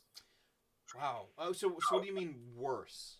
Like, I mean, 9/11 killed 2K. What, like 3,000 people? Yeah, 3,000 people all said and done. Yeah, but for most people in their average day-to-day lives, it really had no impact other than making people afraid. Yeah. But this is like actively changing everybody's life. Mm-hmm. I think it's going to be a much bigger deal, like in the long term, in the bigger picture than 9/11 was. Okay. No, I get what you're saying. Yeah, I mean, it's a 9/11 was something that like happened to America, and then we got the globe sympathy. Sorry, chat gang here. Not to mention this is a global crisis. Not to mention like 9/11, like the trade centers wasn't just Americans; it was a bunch of people. I think it was like 3,000 all said and done with like safety workers and that, and then plus you have the additional people who died in the actual. Engagement to follow, because it wasn't officially a war. I still don't think. There were a bunch of people died, but it wasn't like in real time, everywhere around you type thing. It was this distant, yada yada yada. And I do think that 9/11 taught us a lesson in sort of interconnectivity of like territory, if that makes sense, and like the geopolitics of the Midwest or of the Middle East have been a constant since the Cold War, but it wasn't real until 9/11. You know, like the idea of the power vacuums and the quagmire that is fighting wars. We have stories about the Crusades. Like, we know that the Cold War and the Russians and like. They essentially trained troops, and then we trained troops to go fight them. Like, but it wasn't real until 9/11, because it didn't reach out from the Middle East until then. And so, like, I get what you're saying, and I really agree with it. But like, and I think with the COVID thing, this ties into one of my points is like, we don't have a singular thing or person or entity or country to blame this time. You can't even really say China, because like. You know, like the WHO was in there pretty quick, and they tried to, like, it's hard to. You can't even say Trump, whether you fall on one side or another of this administration. Like, there's not just this one fucking thing to catch the blame here, and so we just need to think about the globe. Maybe we'll finally realize that like global economics is actually a thing. Maybe that's at the very least what will. Because we've really been thinking like, oh no, just our dollar and their dollar. No, it's all fucking connected, assholes. Like, Yeah. maybe that's It is way more interconnected than most people want to admit to. right. Like Garner, what was the Truman Doctrine, where you're just like, fuck it, we're closing the borders, it's just us. That's not the way of the world anymore. I mean, I talk to people in Australia constantly on the internet for a show, in real time, even though they're in the future. And I've got you here from a completely different coast, like, talking, and it's like the world's a lot smaller than you realize. I think that's kind of one of the big takeaways. Yeah, and you can see that like this disease basically started in one city in China, and now it is all over the world.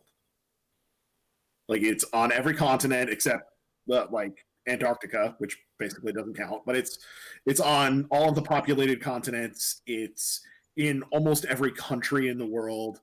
It's now looking like it's worse in Italy than it ever was in China. That's going to be a case study in itself to see what the fuck went wrong, honestly. Like, yeah. I mean, because right now they're comparing our numbers to their numbers in terms of just kind of being behind in dealing with it. Mm-hmm. But we also have a much larger population, so comparing the raw numbers is kind of bullshit. But yeah. But like the virulence rate is staggering. Like that's the thing, is like it's just a lot of people are getting it. They've just found out that like 24 to 40-year-olds are equally as likely now, and that like once it's hit now that it's global pandemic levels of basically dying, so it's like actually you're not safe. Although I really loved the boomer, the boomer doomer narrative. I thought that was really funny for a little while. The boomer scooper. But no, now it turns out like nope, 24 to 40-year-olds, you're dying about as much now too. Sorry guys, I really wanted it to be funny and ha ha ha, but nope, not the truth anymore. Yeah. COVID right now is when an Everblaze comet goes past your anvil and kills your support characters, and you stand there and fumble around for a new plan. Yeah. Well, like, and Italy just had a financial collapse a couple of years ago too. Like their economy collapsed. And like it's just like a cautionary tale in real time playing out on a small scale, and the rest of us as a world need to look and go, let's not fucking do that.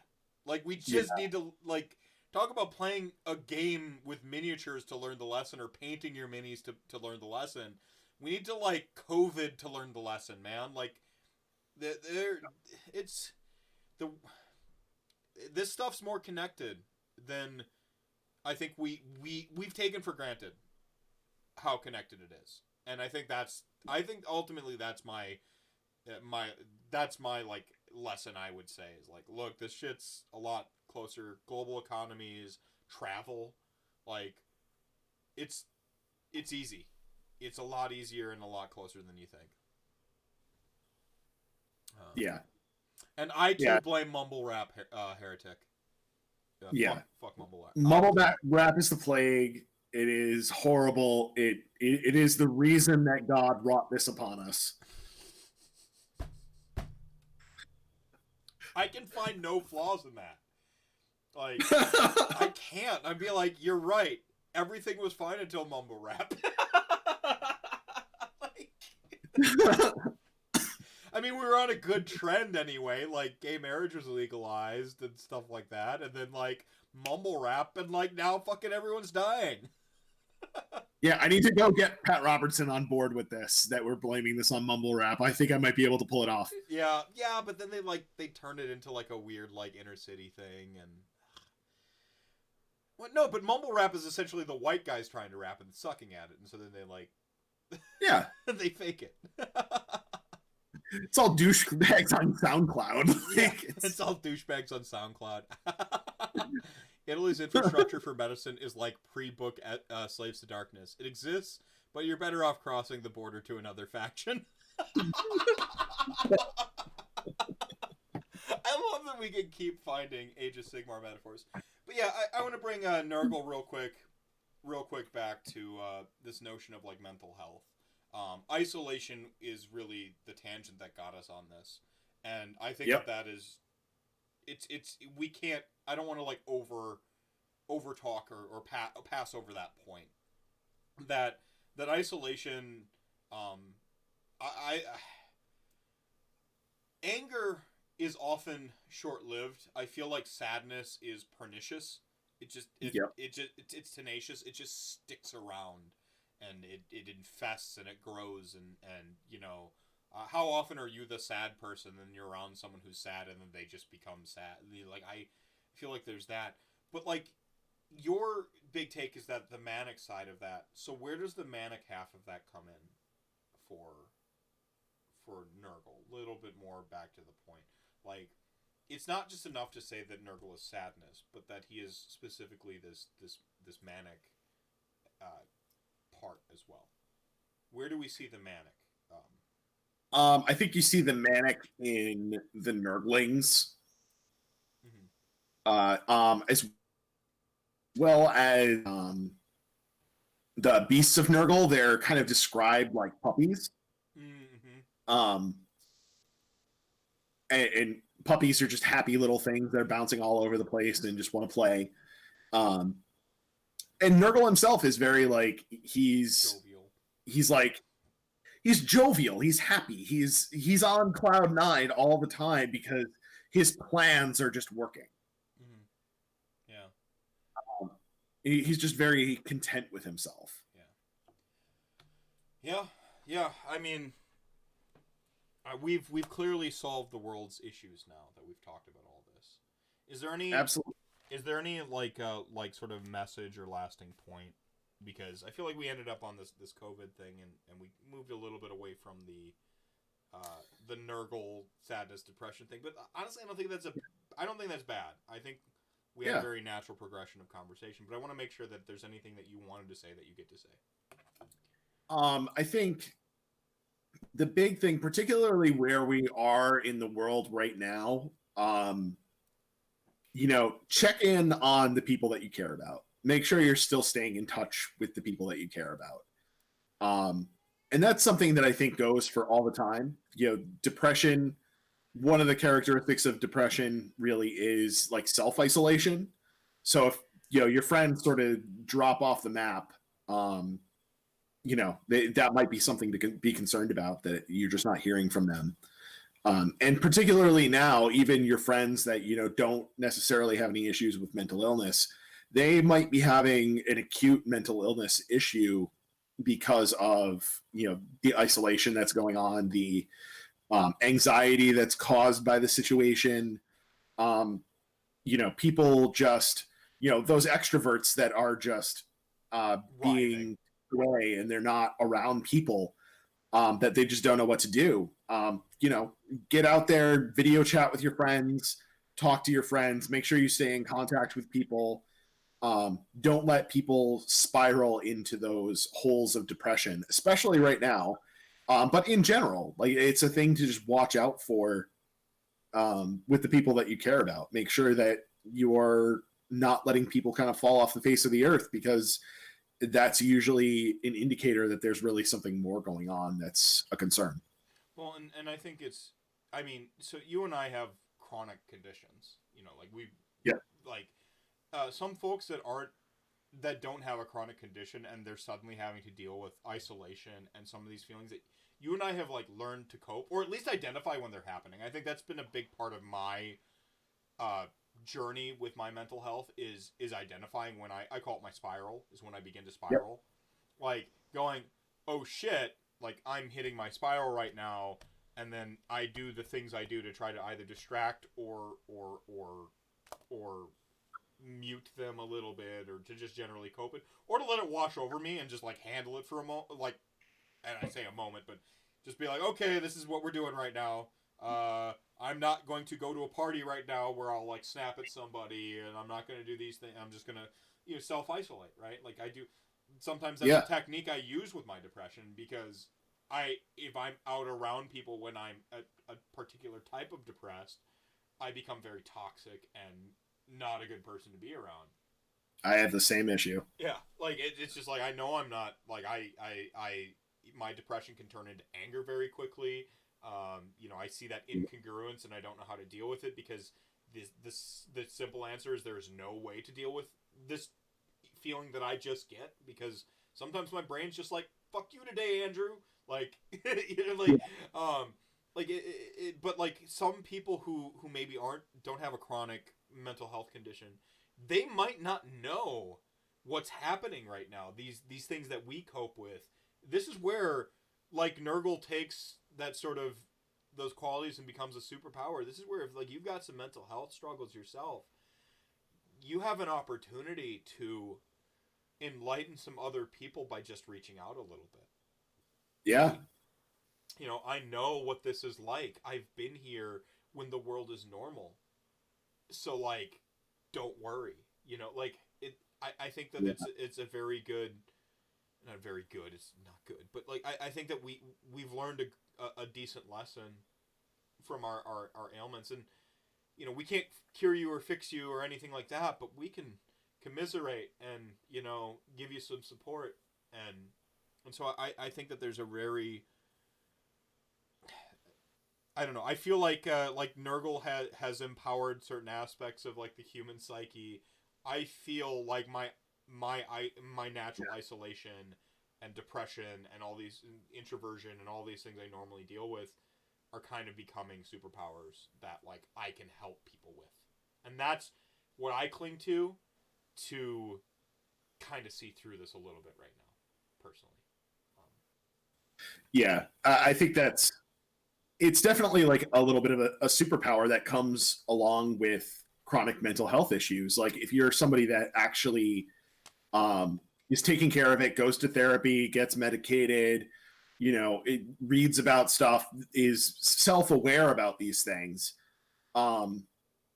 you've developed a toolkit that a lot of other people simply don't have. And that toolkit is going to help you get through a situation like this that we're in right now with COVID-19, that a lot of people they're not going to know what to do because they've never had to deal with these kind of emotions before, at least not in any like sustained way. And we're in a unique opportunity now to be able to help people that are dealing with a more sustained feeling of anxiety, feeling of depression, all of those things. We know the coping skills and we can share those with people. Yeah, and I've been drinking beer all night tonight. That is not a coping skill. It's alcohol tends to, for me, lock me in the emotion I have.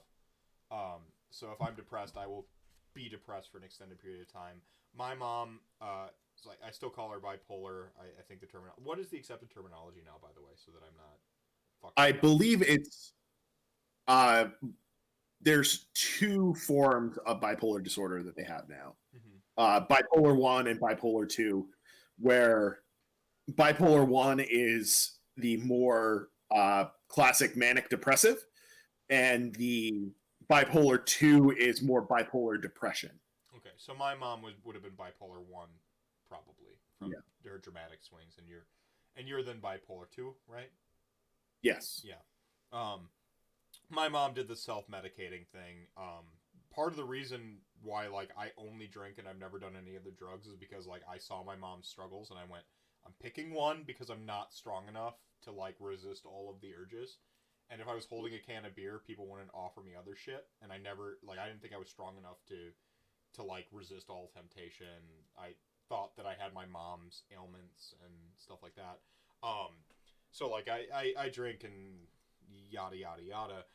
But like the point is like my mom reached out to like self-medication, and I think that's a very real struggle with all mental illness. I used to think it was like the biggest characterization of bipolar is that you self-medicate, and I'm like, I've come to learn that that's not true.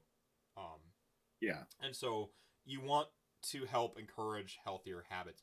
Painting minis, by the way, pretty sweet habit. in place of some of these other heinous things. So and if you if you learn to manage the manic side of things, that becomes a superpower too. Like if you can just focus it into a thing that's useful. Like when I have a manic episode now, I usually just clean the house. Clean. Like Yeah. that's just what happens. I get manic, I clean everything. It's like I don't know. It's like being God, what was that? Like is it like meth that everybody goes and cleans shit? Yeah, like the Jim Carrey sketch where like ride the snake and he's just selling you meth. Like, Yeah. yeah, no, my mom, like, good version, mom cleans the house or throws me a birthday party. Bad version, she moves our entire house and like dates somebody new. And like, so like my mom has some like heinous swings. No, I think that like Nurgle has taken that quality and turned it into like a power on the table. I think that we, like, mental health issues they're not weaknesses. If I have one thing to say about all of this, like, it's that whatever your war is inside your head, it's not a weakness as long as you have that awareness and you're doing the things that you can do within your power to cope. The healthy things, counseling, proper medication if you need it, depending on where you are on like the swing of your chemicals, right? Like whatever it takes, and then like from there, it's like you can harness the manic episodes to clean your house. You can harness, for me, my depression to write some pretty great fucking stories. Like, it's the bad part of my depression is the paralysis that comes with my depression, the anxiety that comes with my depression, where I seize up and I can't do anything. That's the bad part of my depression. And the other part of it is knowing that is if you have these persistent conditions, obviously seek help. Sure, I can't give you that on the internet. But talking can be useful, and not letting it control you, understanding that there is a barrier between you and the condition. And that can be liberating in and of itself if you just go, it's not me right now, it's this thing that's part of me that I am. And don't dread it or fear it, because that makes it even worse. I've learned that from experience. We talked early on, and we really glossed over it fast, but my depression has become just like a companion. It just hangs out with me. It's always kind of there. And like, like sometimes me and my depression like throw high fives and stuff. We make sardonic jokes, and then like afterwards, I'm just like snickering about it. I mean, my depression produces fantastic memes. It's true. The dank you have one of the strongest meme games on the internet. It's like you and Doug 2 Plus Stuff have the two strongest meme games I think of anyone I know. Yeah, and by the way, I just checked. My Facebook account has been reinstated. Nice. Is there any last point? Any soapbox moment you get out? It could be related to the subject or anything else. No, I think we've basically hit everything. I think this has been a good discussion. I think we crushed it, man. Like I think we crushed it. Yeah. So real quick, where can people? Anything you want to put on blast? You could be your show, anybody else's, and then where do people find you? So Radio Free Hammerhal is the YouTube channel. At PMC Math Hammer is the Twitter handle. You can just search my name on Facebook. I friend pretty much anybody that wants to, come hang out with me on Facebook and deal with my barrage of memes. And coming up soon on Radio Free Hammerhal, I am planning on starting a new weekly show. That's going to be kind of just kind of having fun with Age of Sigmar and the topics in general, to taking things at, talking about the game in a serious way, but not taking ourselves that seriously at the same time. Yeah, like, I mean, there's a joy in nerd discussion, right? Who would win? Yeah. Who would win, Batman or Wolverine? You take it serious, but at the back of your mind, you know that it's bullshit. and that, Yeah. that, Yeah, I think really embracing the joy of nerdiness is where the show is going to land. I love that. I love that. And I just want to mention, because I do want to end things on a slightly higher note. Acon canceled next week. Sucks ass. But a ton of content creators are coming together. We're going to get a full docket of Age of Sigmar content over the course of the weekend. There will be a Discord channel to hang out in and a hashtag Adepticon at home. AOS coach is helping out with some of the logistics of it. He's got a show going. I've got a show. I think you've got one. If not, get one. Yeah. The pilot for the new weekly show is going to be on that weekend. Ooh, look at that. The pilot episode, everybody. You got to tune into that. So we're gonna stack the content back to back all weekend long. Give you opportunities to hang out, play the game you love, talk about what you love. There'll be a Discord for banter with multiple channels set up. I believe Chuck Moore, Mr. Strengthhammer's handling, taking care of that. And there's the other part of COVID is like, what do gym rats do right now, man? Speaking of extroverts, like, what do you? I don't know, man. That's a different topic. Anyway, yeah. So we're going to be bringing you as much content as we physically are capable of next week, to celebrate honestly the community. It's not about us; it's about you. We want to have this common ground for everybody who would have been at Adepticon or would have been wishing they were at Adepticon, to just have some sort of marathon weekend event, like almost like the old school telethons, and just do that. So yeah, I guess that's all I got. Yeah.